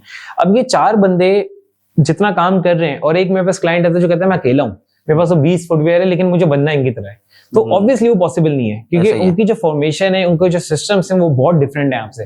आप विजन जरूर रख सकते हो मैंने उनकी तरह बनना है, लेकिन फिर आपने उनके सिस्टम्स को भी फॉलो करना है कि आपने अपनी टीम को भी इतना एक्सपेंड करना है कि मैं उस स्केल पे पहुंच सकूं। सो ये एक बड़ा अच्छा ब्लूप्रिंट है कि आपने हर किसी को आइडेंटिफाई करना है कि उसकी नीड्स क्या हैं, उसकी रिक्वायरमेंट्स क्या हैं। मैं personally as a freelancer, as an agency owner उसकी रिक्वायरमेंट्स फुलफिल कर सकता हूँ या मैं ओवर कमिट कर रहा हूँ। ये एक बहुत इंपॉर्टेंट फैक्टर है। अगर आप ये चीज सॉर्ट कर लेते हैं, आप देखेंगे आपके सिस्टम्स खुद सॉर्ट होना शुरू हो जाएंगे। सही सही सही सही। अच्छा, AI को क्या लगता है? AI आ चुका है और लोग उसको यूज भी कर रहे हैं, मार्केटिंग में काफी मैंने ऑब्जर्व भी किया और देखा भी है कि हेल्प आउट कर रहा है AI। तो अच्छा, लेकिन कुछ लोग डर भी रहे हैं कि यार AI आ गया तो मेरी जॉब चली जाएगी, तो इसके हवाले से क्या कहेंगे कि AI का और मार्केटर का जो इन्फ्यूजन होगा तो क्या चीज डेवलप हो सकती है, और आपने AI को किस तरह अडॉप्ट कर चुके हैं अब तक? अच्छा, बेसिकली AI मतलब वही बात है, हमारे जब भी सोशल मीडिया पे ना हम लोग एक चीज देखते हैं, न्यू ट्रेंड आया, कोई न्यू चीज आई है, लोग उससे बहुत ज्यादा फियर आउट भी हो जाते हैं कि यार ये चीज आ गई, ये तो मतलब मैस क्रिएट कर देगी, रेवोल्यूशन लेकर आ जाएगी, दुनिया अचानक बदल के एक दूसरे शेप में आ जाएगी। ऐसा नहीं होता, चीजों को इम्प्लीमेंट होने में भी टाइम पीरियड लगता है, और आपके पास अपॉर्चुनिटी होती है कि आप उस चीज को सीख सको, राइट वे में इम्प्लीमेंट कर सको। हम लोग अल्हम्दुलिल्लाह इंटरनेट रेवोल्यूशन में हमारे बढ़त हुई है, तो हमारे पास बड़ी अच्छी अपॉर्चुनिटी है, हमें स्टार्टिंग से एक चीज की समझ होती है। अब AI भी हमारे सामने लॉन्च हुआ है, आप देख रहे हैं कि आपके सामने एक चीज लॉन्च हो रही है, वो चीज खुद बता रही है कि मैं क्या हूं, मैं आगे जाके क्या कर सकती हूँ। तो अगर आप उस पर इतना डिपेंडेंट हो जाएंगे कि आप बोलेंगे यार मेरी जिंदगी ही AI संभालेगा, मैंने खाना भी क्या खाना है मैंने AI से पूछना है, तो फिर आप ये फियर आउट कर सकते हैं कल को मेरे पास जॉब नहीं होगी। क्यों? क्योंकि आप आउटडेटेड हो जाएंगे। आपने सिर्फ कोशिश करनी है कि आपने आउटडेटेड नहीं रहना, आपने AI को अडॉप्ट करना है। अब AI के अंदर भी web 3.0 is a very huge world, उसके अंदर बहुत सारे फैक्टर्स हैं। AI उसका पार्ट है, उसके साथ बहुत सारी चीजें जो दुनिया में चल रही हैं। AI को आपने ये देखना है कि मेरे बिजनेस के साथ कितना अलाइन होता है और मैं इससे अपने बिजनेस को कितना बेनिफिट दे सकता हूँ। लेट्स सपोज कुछ लोग होते हैं, अब चैट जीपीटी आया, चैट जीपीटी को लोगों ने देख लिया, हम तो क्वेश्चन लिख रहे हैं, ये तो आंसर कर रहा है। ऑफिस में चैट जीपीटी ऐसा हो गया कि वो अपनी पूरी जॉब उस पर डिपेंडेंट है। ऐसा ही है। मार्केटिंग एग्जीक्यूटिव जितनी कंपनीज में मैं लोगों से मिलता हूँ, मैं ऑब्वियसली कंपनीज का नाम नहीं लूंगा, लेकिन उन कंपनीज के मार्केटिंग एग्जीक्यूटिव मुझे बता रहे होते हैं हमारे दिन में रिपोर्टिंग का काम है, हमें कॉपी राइटिंग करनी होती है, हमें आर्टिकल्स लिखने होते हैं, हम AI को बोलते हैं AI लिख के देते हैं, हम आगे सबमिट करवा देते हैं। ऐसे ही। अब वो लोग बेशक उस पॉइंट पे एस्केप तो ले रहे हैं अपनी जॉब से, क्या मेरा काम जल्दी हो रहा है, लेकिन अपने आप को वो आउटडेटेड आउट स्किल सेट कर रहे हैं कि एक टाइम पीरियड पे आके जब उनको लगेगा कि यार इस चीज को चलाना भी आपने, AI का सिस्टम भी आपने चलाना है, फिर वो फील करेंगे यार मैं तो बड़ा आउटडेटेड हूँ, मेरा तो स्किल सेट है ही नहीं। तो 5 साल बाद आपसे एक 20 साल का बच्चा आपसे आगे निकल चुका होगा, क्योंकि उसने AI को प्रॉपर्ली अडॉप्ट किया। सही। फिर AI के अंदर भी बहुत सारे एक चीजें हैं जो क्रिएट होती हैं। बहुत सारे लोग ऐसे SaaS सॉफ्टवेयर्स बना रहे हैं, ऐसे प्लगइन्स बना रहे हैं AI के थ्रू, जिससे वो रेवेन्यू जनरेट भी कर रहे हैं, बिजनेस को हेल्प आउट कर रहे हैं। तो उनको पता है आज नहीं, ये एक बिटकॉइन वाला बबल है, आज नहीं 10 साल बाद जाके मुझे जरूर एक अच्छा बेनिफिट देगा।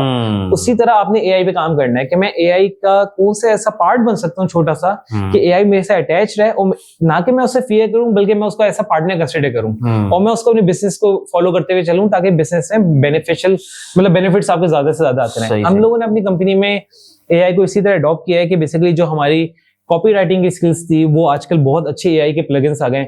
हमारी कंटेंट की रिसर्च होती थी, कंटेंट की रिसर्च के लिए एआई के बहुत अच्छे प्लगइन्स आ गए। नाम भी लेते ताकि हेल्प आउट हो जाए। अच्छा, बेसिकली हम लोग जार्विस हो गया, वो आपकी कॉपी राइटिंग में बड़ी हेल्प करते हैं। चैट जीपीटी से हम लोग एक बेसिक आइडिया क्रिएशन हो जाती है। लेट्स सपोज अगर आपने कंटेंट लिखना है, आप कंटेंट का स्ट्रक्चर चैट जीपीटी से पता कर लो, उसको पैराफ्रेज कर लो अपनी वर्डिंग में, क्योंकि अब बहुत ज्यादा लोग चैट जीपीटी यूज करते हैं। आप भी देखते हो इवैल्यूएट, एक्सेलरेट, ये वर्ड्स बहुत ज्यादा आते हैं, तो दिखने वालों को भी पता है कि यार ये चैट जीपीटी यूज हुआ है।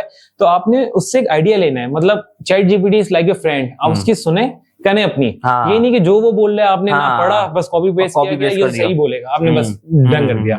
तो डिफरेंट हर एजेंसी के लिए डिफरेंट प्लेटफॉर्म्स हैं जिनको वो यूटिलाइज कर सकते हैं और एक राइट वे में मतलब अपनी जर्नी को लेके चल सकते हैं एआई को साथ लेते हुए। सही। अच्छा, मुझे ये बताइए, हम इसको एंड की तरफ लेके जाएंगे। कैटेगरी अभी आप क्या देखते हैं पाकिस्तान के अंदर मार्केटिंग आप करते हैं, आपको स्पेस भी दिखता होगा।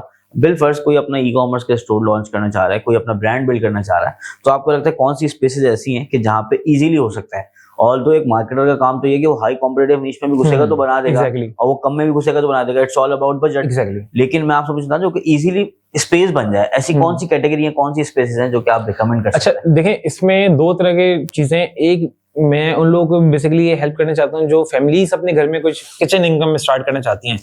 किचन इनकम में स्टार्ट करने के लिए आपके पास बहुत सारी अपॉर्चुनिटीज हैं। मैं जैसे अभी एक स्टडी कर रहा था मोरिंगा पाउडर पे। मोरिंगा लीव्स ना मेरे फादर बड़ा यूजेज करते हैं अपनी डाइट में उसको, क्योंकि हेल्थ बेनिफिट्स उसको बड़े अच्छे हैं। उसको गोल्डन ट्री भी कहा जाता है यूएसए में, क्योंकि अब मोरिंगा के साथ कितने प्रोडक्ट्स बन सकते हैं। मोरिंगा पाउडर बन सकता है, मोरिंगा जेल बन सकती है, मोरिंगा वो बन सकता है। तो ये इजी एक्सेस है, आपने अपने घर के पास ज्यादा से इसके जो दरख्त हैं बहुत जल्दी निकलते हैं और बहुत जल्दी ग्रो होते हैं। तो आपने या तो किसी दरख्त को ले लेना है या किसी दूसरी जगह पे जहां मोरिंगा लीव्स हो, आपने उस बंदे से बात कर ली, नहीं मुझे ये लीव्स दे दो। तो ये कुछ ऐसे मतलब ये स्पेसिफिक प्रोडक्ट नहीं है, लेकिन आइडिया अगर आप इससे विजन देखें कि आपने घर से भी एक बिजनेस स्टार्ट कर सकते हैं लो कॉस्ट के अंदर, और मैन्युफैक्चरिंग भी कर सकते हैं। आपने बॉटल से करानी है, अपने घर में बनाना है, व्हाट्सएप पे आपने कम्युनिटी बनानी है जिसमें आंटीज हों, आपने आंटी को बोलना है कि यार मेरा प्रोडक्ट सेल करो, मैं आपको कमीशन दूंगा। वो घर बैठे बैठे जहां व्हाट्सएप स्क्रॉल कर रही थी, अब वो व्हाट्सएप पे फॉरवर्ड करनी है कम्युनिटीज बना के। तो एक बिजनेस विदाउट इन्वेस्टमेंट भी स्टार्ट हो सकता है। और जहां तक मार्केटिंग की बात है, मैं समझता हूँ कोई ऐसी मार्केट नहीं है जिसको हम समझें यहाँ फुल हो चुकी है या इतनी ओवर सैचुरेटेड है कि मैं इसको स्टार्ट नहीं कर सकता। ऐसा मार्केट ईयर तो मैं हमेशा कहूंगा कि हर मार्केट के अंदर गैप है। आप हर मार्केट के अंदर एक्सेल कर सकते हो, बेस्ट बन सकते हो।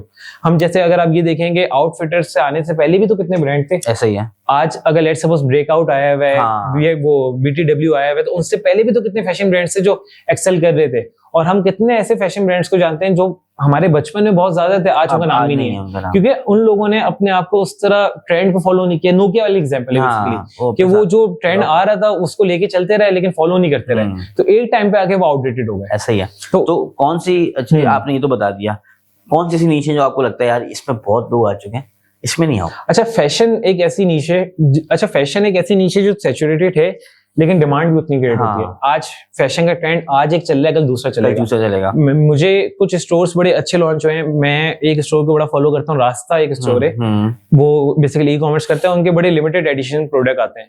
तो उस स्टोर को मैं बड़ा फॉलो करता हूँ कि उसने क्या किया, उसने अपनी प्राइसिंग मॉडल रखा डॉलर्स के अंदर। अब डॉलर्स को आप जो कन्वर्ट करते हैं वेरी हेवी अमाउंट बनता है। तो उसकी एक जो हुडी है वो स्टार्ट होती है अबव 25,000। मैंने देखा बड़े डिफरेंट डिजाइन है। जब वो लॉन्च हुआ ना, लोगों ने बोला ये क्या लॉन्च कर दिया, इससे ये क्या डिजाइन है। और उसके कपड़े करण जौहर पहना हुआ है, उसके कपड़े अनिल कपूर पहना हुआ है, आप आज उसको बोलते हो ये तो बेस्ट ब्रांड है। तो उसने भी एक माइंडसेट लेके चला, उसने बोला मैं थ्रेड वर्क करते हुए ऐसे प्रोडक्ट्स बनाऊंगा जो एक ही प्रोडक्ट बने, एक ही डिजाइन बने, और कस्टमर को एक इसमें ना एक फियर हो जाता है कि यार मैं लेफ्ट आउट ना हो जाऊं, मुझे उस स्पॉट में आना है, वो प्रोडक्ट परचेज करना है ताकि मैं उस कम्युनिटी का भी रहूं और लोगों को फील हो कि मैंने रास्ता पहना हुआ है। सही तो एक माइंडसेट है बेसिकली जो आप बेच रहे हो। और जितनी भी बड़ी कंपनीज हैं वो हमेशा अपनी मार्केटिंग पे स्पेंड करती हैं। वो अपने बहुत सारी, एप्पल हो गई, नाइकी हो गई, ये ओसामा खान ने भी अपनी एक लास्ट उसमें पॉडकास्ट में एग्जांपल दी थी कि वो बहुत अच्छी मुझे एग्जांपल लगी थी कि उनकी फैक्ट्रीज ही नहीं है, वो टोटल स्पेंड करती हैं अपनी मार्केटिंग पे। मार्केटिंग से आपको एक इतनी अच्छी इंटेंट बना सकेंगे, मुझे तो ये प्रोडक्ट बाय करना है, मेरे लिए तो ये प्रोडक्ट था, मैं क्यों नहीं बाय कर रहा। तो ये कुछ ऐसी चीजें हैं जिसके थ्रू आप आइडेंटिफाई कर सकते हैं कि यार मार्केट कौन सी फुलफिल हुई हुई है। और फैशन में क्यों कह रहा हूँ, क्योंकि फैशन में ना अब आपका सेंस बहुत ज्यादा मैटर करता है। मैं देखता हूँ कि यार हुडीज के स्टोर है, लड़के नए निकलते हैं, कहते हैं हम ज़ैनब से हुडी लेते हैं, बेचना शुरू कर देते हैं। तो एक लिमिटेड अमाउंट तक आप उस हुडी को सेल कर सकते हो, आप ब्रांड बिल्डिंग नहीं कर सकते। फैशन के अंदर अगर आपने आना है, आपको फैशन सेंस हो, आपके पास डिजाइनर्स अलाइन हो, आपके पास टेक्सटाइल के लोग अलाइन हो, ताकि आप उसमें कुछ न्यू इनोवेशन, कुछ न्यू इन्वेंशन लेकर आके फिर उसमें एक एक्सेल कर सकते हैं। तो कोई भी मार्केट ओवर सैचुरेटेड नहीं है, हमने सिर्फ आइडेंटिफाई करना है कि हमारा जो विजन है वो हम उससे बेस्ट आउटपुट किस मार्केट में उठा सकते हैं। जो लोग बोल्टन मार्केट में बेस करते हैं उनको हमेशा बोल्टन के प्रोडक्ट्स बड़े पसंद आते हैं कि यहाँ से फुटवेयर मिलता है, यहाँ से कॉस्मेटिक मिलता है, यहाँ से किचन क्रॉकरी मिलती है, मुझे तो ये बेचना है। सबसे अच्छी मार्केट इसकी है। जो लोग लाहौर में बैठे हुए हैं उनको रिटेल टेक्सटाइल बड़ा पसंद आता है, जो मुल्तान में बैठे हुए हैं उनको स्वीट्स, कल्चर चीजें, ट्रेडिशनल वाली चीजें बड़ी पसंद आ रही है, में उनको स्पोर्ट्स वेयर। तो मैं अच्छा एक और बात इसमें थोड़ी सी इररिलेवेंट जाएगी, लेकिन मैं हमेशा एक और चीज सजेस्ट करता हूँ कि आप ट्रैवल हमेशा ज्यादा करो। आप जितना ट्रैवल करते हो आपको उतना एक्सपोजर खुलता है। कराची का एक टिपिकल लड़का इसलिए कहा जाता है क्योंकि वो सिर्फ कराची में रहता है, उसको पता है कराची का माइंडसेट है, यार अबे यार ये नहीं होगा, ये नहीं होगा। जब वो लाहौर जाता है, जब वो पेशावर जाता है, जब वो गिलगित जाता है, तो उसको देखता है यार तो लोगों का बिहेवियर डिफरेंट है। आप आज गिलगित जाके रहे, आप बोलेंगे इतने अग्रेसिव लोग हैं, डिफरेंट बिहेवियर है, बात को जल्दी अडॉप्ट करते हैं, जल्दी आंसर कर देते हैं। तो मैं इन लोगों से किस तरह डील करूं? क्योंकि हम लोग बचपन में ना, हमारा 1 साल गिलगित में गुजरा क्योंकि हमारे फादर की वहाँ एयरपोर्ट मैनेजर ऐसा एयरपोर्ट मैनेजर पोस्टिंग हुई थी। जब हम गिलगित के अंदर रहे ना, हमने बोला यार ये तो डिफरेंट दुनिया है, लोग डिफरेंट है। आज कराची में आपसे लोग पूछते हैं आप कहाँ रहते हो, गिलगित में लोग आपसे पूछते हैं आप कहाँ बैठते हो। तो ये एक बड़ा डिफरेंट माइंडसेट है, कम्युनिकेशन का स्टाइल डिफरेंट है, बिहेवियर डिफरेंट है। तो वो आपको बड़ी लर्निंग देता है, वो एक्सपोजर देता है कि यार मेरी सोच कितनी ब्रॉडर होनी चाहिए, कितनी ब्रॉड सोच में लेके चलना चाहिए। सही बेहतरीन। अच्छा, लास्ट वर्ड्स आपके मैं लेना चाहूंगा। वो ऑडियंस या वो लोग जो कि स्टार्ट करना चाहते हैं, और वो लोग जिन्होंने स्टार्ट कर दिया, 2-3 लोगों की टीम बन गई है या खुद से कर रहे हैं, उन दोनों के लिए एक एडवाइस दे रहे हैं आप। अच्छा, जो लोग स्टार्ट करना चाहते हैं उनके लिए तो सबसे बड़ा ये एडवाइस है कि आपने आगे देखना है, आपने पीछे कभी नहीं देखना। बहुत सारे फेलियर्स आपको आएंगे, बहुत सारे लोग आपको डिमोटिवेट करेंगे, बंद कर दो, नहीं चल रहा काम। लेकिन अगर आपने अपने आप से अहद की हुई कि यार मैंने बिजनेस स्टार्ट करना है, मैंने ये वेंचर स्टार्ट करना है, तो आपने अहद कर लेना, मैं इसको अपने जो विजन है उसको जरूर पहुंचाऊंगा, वहां तक जरूर पहुंचूंगा। आप अपने साथ कुछ टारगेट्स हमेशा रखें कि यार अगर आप स्टार्ट करें एज अ फ्रीलांसर, ऐसा कंटेंट क्रिएटर, कि यार मुझे इतनी वीडियोस, इतने क्लाइंट्स तो टारगेट करने, उसके बाद जाके मैं देखूंगा मैं किस पोजीशन पे हूँ। जब तक मैं वो टारगेट नहीं करूंगा वहां तक पहुंचूंगा नहीं। मैंने तो अपना रिस्क लिया ही नहीं, मतलब मैंने रिस्क टेकर तो मैं बना ही नहीं, मैंने बस एक शौक के लिए एक चीज करनी थी, वो की, वो खत्म हो गई। तो ऑब्वियसली आपकी एक चीज कभी भी डेवलप नहीं होगी, बिजनेस कभी भी डेवलप नहीं होगा। तो अगर आप स्टार्ट कर रहे हैं, आपने हमेशा आगे देखना है, डाउन टू अर्थ रहना है, कम्युनिकेशन बेहतर करनी है, और अच्छी से अच्छी सर्विस आपने अपनी हर जगह देनी है। इधर आपका ई-कॉमर्स स्टोर है तो आपको अच्छी से अच्छी कस्टमर सर्विस देनी है, आपका ई-कॉमर्स एजेंसी तो आपको अच्छी से अच्छी क्लाइंट सर्विस देनी है। वो चीज आपको ग्रो करने में बहुत ज्यादा हेल्प करती है। और जो लोग ऑलरेडी एजेंसी फॉर्म कर चुके हैं या वो ऑलरेडी कोई बिजनेस फॉर्म कर चुके हैं, उनको सिर्फ आइडेंटिफाई करना है कि अपने इंटरनल टीम्स को किस तरह मोटिवेट करें, इंटरनल सिस्टम्स को किस तरह बेहतर करें, और अपने बिजनेस को किस तरह एक्सपेंड कर सकते हैं। एक्सपेंशन का मतलब ये नहीं होता कि मैं आज सोचूं कि यार मैं एक नई चीज बिल्कुल स्टार्ट कर दूंगा लोन लेके और मैं उस चीज को फुलफिल करने शुरू करता हूं। एक्सपेंशन का मतलब है कि जब पॉसिबिलिटीज एक साउंड बन रहा है कि यार अब मैं एक चीज स्टार्ट कर सकता हूँ, फिर मैंने उस पर कदम रखा। जब मुझे उसका सिस्टम्स पता है, मुझे उसके फेलियर्स पता है, कॉन्सिक्वेंसेस पता है, जब मुझे पता है कि यार मैं एक और इसके लिए स्टार्ट करूंगा तो उससे ये आउटपुट मिल जाएगा, फिर मैं एक्सपेंड करूंगा। तो बहुत ज्यादा एक्सपेंशन की तरफ नहीं जाए। और लास्ट पॉइंट, फेसबुक को अपने साथ कंपेयर करना बंद कर दें। ये एक बहुत बड़ा पॉइंट है। हम लोग अपनी लाइफ को सबसे बड़ी गलती ये करते हैं कि हम कंपैरिजन पे लेके जाते हैं कि मैं अगर दोस्तों के साथ बैठता हूँ, मैं देखता हूँ मेरा एक दोस्त 5 लाख रुपए कमा रहा है, एक 10 लाख रुपए कमा रहा है, मैं 50,000 रुपए कमा रहा हूँ, तो हो सकता है मैं फील करना शुरू कर दूं मैं तो इनके बीच में बैठने के काबिल नहीं हूँ। 6 महीने बाद हो सकता है अल्लाह ताला ने आपके नसीब में 20 लाख रुपए लिखे हैं, उसके नसीब में 5 लाख रुपए लिखे हैं। और ये प्रूव एंड टेस्टेड है, मतलब मेरे साथ टेस्टेड है।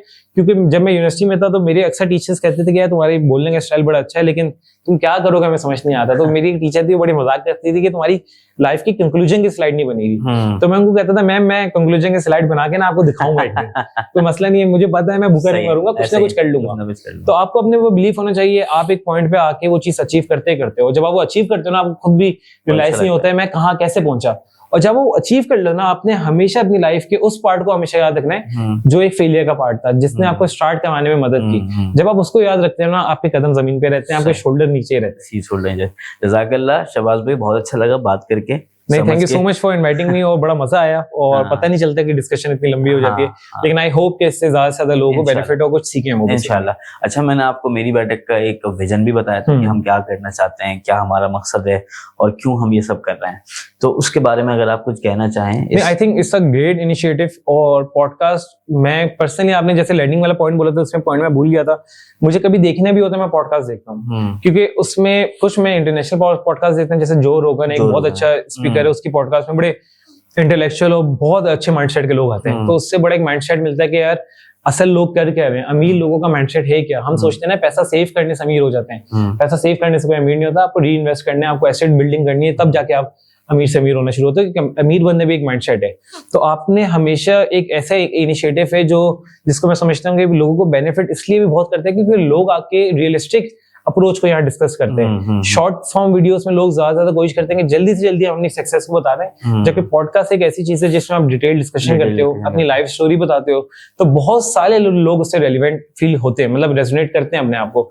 तो मैं हमेशा वो बात करता हूँ कि लोग क्रिटिसाइज करते हैं कि यार ये बंदा इस बंदे को बुला रहा है, ये बंदा उस बंदे को बुला रहा है। अब सनी अली है, मैं सॉरी थोड़ा सा साइड जा रहा हूँ, सनी अली को मैं हमेशा प्रेज करता हूँ कि उन्होंने बड़ा अच्छा काम किया, मेरी लाइफ भी उन्होंने बड़ी इफेक्ट की और एक विजन अलाइन किया। मैं कहता हूँ अगर आप 1000 बच्चों को एक सेमिनार दे रहे हो, उस 1000 बच्चों में से 100 बच्चा भी ऐसा है जो आपकी बात समझ के वो चीज फॉलो करना शुरू कर देता है, तो आप सही जगह जा रहे हो। क्योंकि ऑब्वियसली आप 1000 में से 1000 को एग्री नहीं कर सकते, you can't make everyone happy, लेकिन आप जिसने आपकी विजन लेना है ना, जिसने वो चीज पिक करनी है, वो पिक करेगा और वो अचीव करेगा। क्योंकि जब हम एक ग्रुप में देखते हैं ना कि एक सवाल होता है, सनी अली कहता है मुझसे सवाल करो, माइक देना शुरू करता है।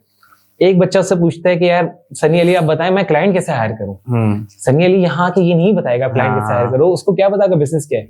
एक बच्चा पूछता है कि मैंने ये बेसिकली मैंने टीम के साथ गलतियां की, अब मुझे आगे क्या करना चाहिए कि मैंने टीम को डेवलप करके लेके चल सकूं। सनी अली उसका प्रॉपर जवाब देगा। तो मुझे सनी अली की बेसिकली एक बड़ी अच्छी बात लगी कि वो जब बेसिकली 1000 पीपल को सेमिनार दे रहे होते थे, अब कहीं ना कहीं वो बैक ऑफ हो गए क्योंकि उनको रियलाइज हो गया कि यार मतलब नहीं है, सही नहीं है, मेरा टाइम ज्यादा कंज्यूम हो रहा है, उससे इतना लोग समझ नहीं पा रहे मेरा विजन है क्या। सो जिन लोगों ने उनसे फायदा उठाया वो आज भी मुझसे इस बात पे एग्री करेंगे कि यार ऐसे ही है, जिसने पिक करना है ना वो कहीं से भी पिक कर लेता है, जिसको पता है कि यार मैंने एक ऐसा विनिंग क्वेश्चन पूछना है इस बंदे से कि मेरी पूरी लाइफ चेंज हो सकती है, वो क्वेश्चन पूछेगा। जैसे मैं सनी अली के एक सेमिनार में गया तो उन्होंने जब माइक दिया लोगों को क्वेश्चन पूछने के लिए, तो एक बच्चा पूछ रहा है कि मुझे कैसे क्लाइंट मिलेगा, मैं ईमेल मार्केटिंग करता हूँ, मुझे क्लाइंट कैसे मिलेगा। अब सनी अली एक सेमिनार में आया हुआ आधे घंटे के लिए, वो आपको क्लाइंट मेथड कभी भी नहीं बताएगा कि आपको क्लाइंट कैसे मिलेगा। लेकिन एक बच्चा है वो पूछता है यार मेरी टीम में बेसिकली ये एक मसला आया जिसकी वजह से मेरी टीम टूटी, अब मैंने नई टीम डेवलप की है तो मैं कैसे लेके चलूं, तो सनी अली उसका आंसर जरूर करेगा। जैसे मैंने सनी अली से ना उस सेमिनार में सवाल किया था कि मेरे पास अब ऑलमोस्ट 50 क्लाइंट्स हो चुके हैं, मैं पार्टनरशिप पे जाऊं या मैं एक सोली एजेंसी लॉन्च करूं, तो मुझे सनी अली ने पार्टनरशिप सजेस्ट की थी। ऑब्वियसली उसमें ये कंसर्न होता है कि आपके साथ एक दूसरा बंदा जुड़ता है, उसका नसीब भी जुड़ता है, अल्लाह ताला उसके थ्रू भी आपको रिस्क देना शुरू करता है। मेरा भी फंडा ऑब्वियसली एक माइंड है, दो माइंड है, वो ज्यादा ब्रॉडर सोच रहे हैं, ज्यादा अपॉर्चुनिटी सारी हैं। हमारे मेरे साथ भी शुरू में मेरे पार्टनर्स थे, मैं उनको बहुत ज्यादा रिस्पेक्ट इसलिए करता हूँ क्योंकि उन्होंने स्टार्ट करने में मुझे बहुत हेल्प की, और आई थिंक वो एक ब्लेसिंग थी अल्लाह की तरफ से कि मैं ऐसे लोगों से बाद में कभी नहीं मिला। ये ऐसे पार्टनर्स थे जिन्होंने 100% हेल्प की, अपना कोई बेनिफिट नहीं सोचा और बैक ऑफ हुए, और इन्होंने बोले शबाज तुम स्टार्ट करो, हम दूसरी वे में जाना चाह रहे हैं। दूसरा बंदा होता है वो इन दी एंड क्या करता है, मेरे इतने पैसे हुए, मैंने इतना टाइम दिया, आज टोरो कंपनी, मुझे इतना पैसा दो मैं अपने घर जाऊं। ऐसे ही सो अल्लाह ताला आपको कुछ ऐसे लोगों से मिलाता है, आपको लगता है यार ये सही लोग हैं, लेकिन वो लोग आपको एक सीढ़ी से लेकर 10वीं सीढ़ी तक पहुंचा देते हैं, आपको पता भी नहीं होता। सेम गोस फॉर मी, हमने भी एक पार्टनर थे और बस लगता है उनको अल्लाह ताला ने भेजा था, वो आए अपना काम किया, उसके बाद उन्होंने बोला यार मैं जो हूँ ना वो अब नहीं होगा। तो बिल्कुल ऐसा ही है। और सनी भाई से भी मेरी 1 महीना पहले जो ना वो मैं जूम पे सेशंस लेता हूँ, कभी कभार मैं आपको भी रिकमेंड करूंगा, मेंटोका के ऊपर जो है ना वो आप, मैंने जिशान भाई के भी सेशंस किए उसके अंदर, और इसमें ये होता है कि आप अपने ऊपर इन्वेस्ट करते हो $50 $100 जितने का भी, नहीं बहुत अच्छी लर्निंग है। तो उसके अंदर मैंने उनसे सवाल किया कि सर मेरा एक स्टोर हो चुका है और मैं उस वक्त सर्विसेज आउट होना चाहता, मेरे अपने स्टोर्स हैं, मैं चाहता हूँ कि यार सर्विसेज ना उसमें थोड़ा सा मुझे अलग, नहीं बिल्कुल हर किसी की अपनी अपनी नेचर होती है ना। तो मैंने उनसे सवाल यही किया कि यार सर्विसेज से मुझे आउट होना है, तो उन्होंने मुझे खैर मना किया जितना भी हो जाए सर्विसेज से आउट नहीं होना, उसको एक अलग वेंचर बना के आप उसको चलाएं, सही है, और जो अपना है उसको आप और सेफेस्ट करें। सेफेस्ट समझा दिया कि हमारा एक अकाउंट है जो कि 80 से 1 के दरमियान पे अच्छा खासा था, तो उन्होंने कहा कि नहीं, इसको आप 3 अकाउंट्स में डिवाइड करके ताकि आपका सिक्योर हो जाए। तो मैं कहता हूँ, वो सनी भाई कहते हैं ना कि आपका एक काबिल बंदे का एक मशवरा जो है ना वो 1000 ऐसा ही जवानों है, के बाजुओं ऐसा से ही है। बेहतर है। बिल्कुल ऐसा ही है। तो इसको हम एंड करते हैं अब, और हमने बहुत कुछ सीखा और बहुत कुछ हमने जाना इस हवाले से। डिजिटल मार्केटिंग को बड़े अच्छे से हमने समझा, एड्स को समझा, और पर्सनल लाइफ को समझा कि यार एक बंदे की जिंदगी में कितनी मुश्किलात आती हैं, किस तरह वो अचीव करते हैं। और मैं इस चीज को मानता हूँ, ये भी सेकंड करेंगे, हम भी सीख रहे हैं, ये भी सीख रहे हैं। एग्जैक्टली। आज 25 की टीम है, 100 की बनानी होगी, इनकी एस्पिरेशन होगी, ये 50 पे पहुंचे हैं, 100 पे पहुंचे हैं, 150 पे पहुंचे, और वैल्यू क्रिएट करें, इम्पैक्ट क्रिएट करें। तो हर कोई किसी न किसी मनसब पे अगर कोई बैठा हुआ है तो उसकी भी कोशिश है कि वो आगे की तरफ बढ़े, और वो भी सीख रहा है। तो अगर कोई भी इसमें ऐसी चीज हो जो कि लगता हो कि गलत है, या क्योंकि हर किसी का अलग अलग पर्सपेक्टिव होता है, मेरा अलग पर्सपेक्टिव है, इनके लिए जो वर्क करिए वो शायद मेरे लिए ना करे, मेरे लिए जो वर्क करिए वो इनके लिए ना करे। बट इस पॉडकास्ट का मकसद ये है कि आप इसमें से आपकी और हमारी कामयाबी तब होगी कि जब आप इस पूरे पॉडकास्ट को देखें और कोई ऐसे 3-4 एक्शनेबल स्टेप्स निकालें जो कि आज से इम्प्लीमेंट करें। बात करेंगे, बात सुनेंगे, वक्त गुजर जाएगा, असल चीज़ है इम्प्लीमेंटेशन। 3-4 स्टेप्स ऐसे निकालें जो कि आप इसको अंदर इम्प्लीमेंट करें और अपनी ज़िंदगी को बेहतर बनाएं, और पॉजिटिव मैसेज लें लोगों का, और अपने आप को बेहतर करें। जज़ाकल्लाह खैर, बहुत शुक्रिया।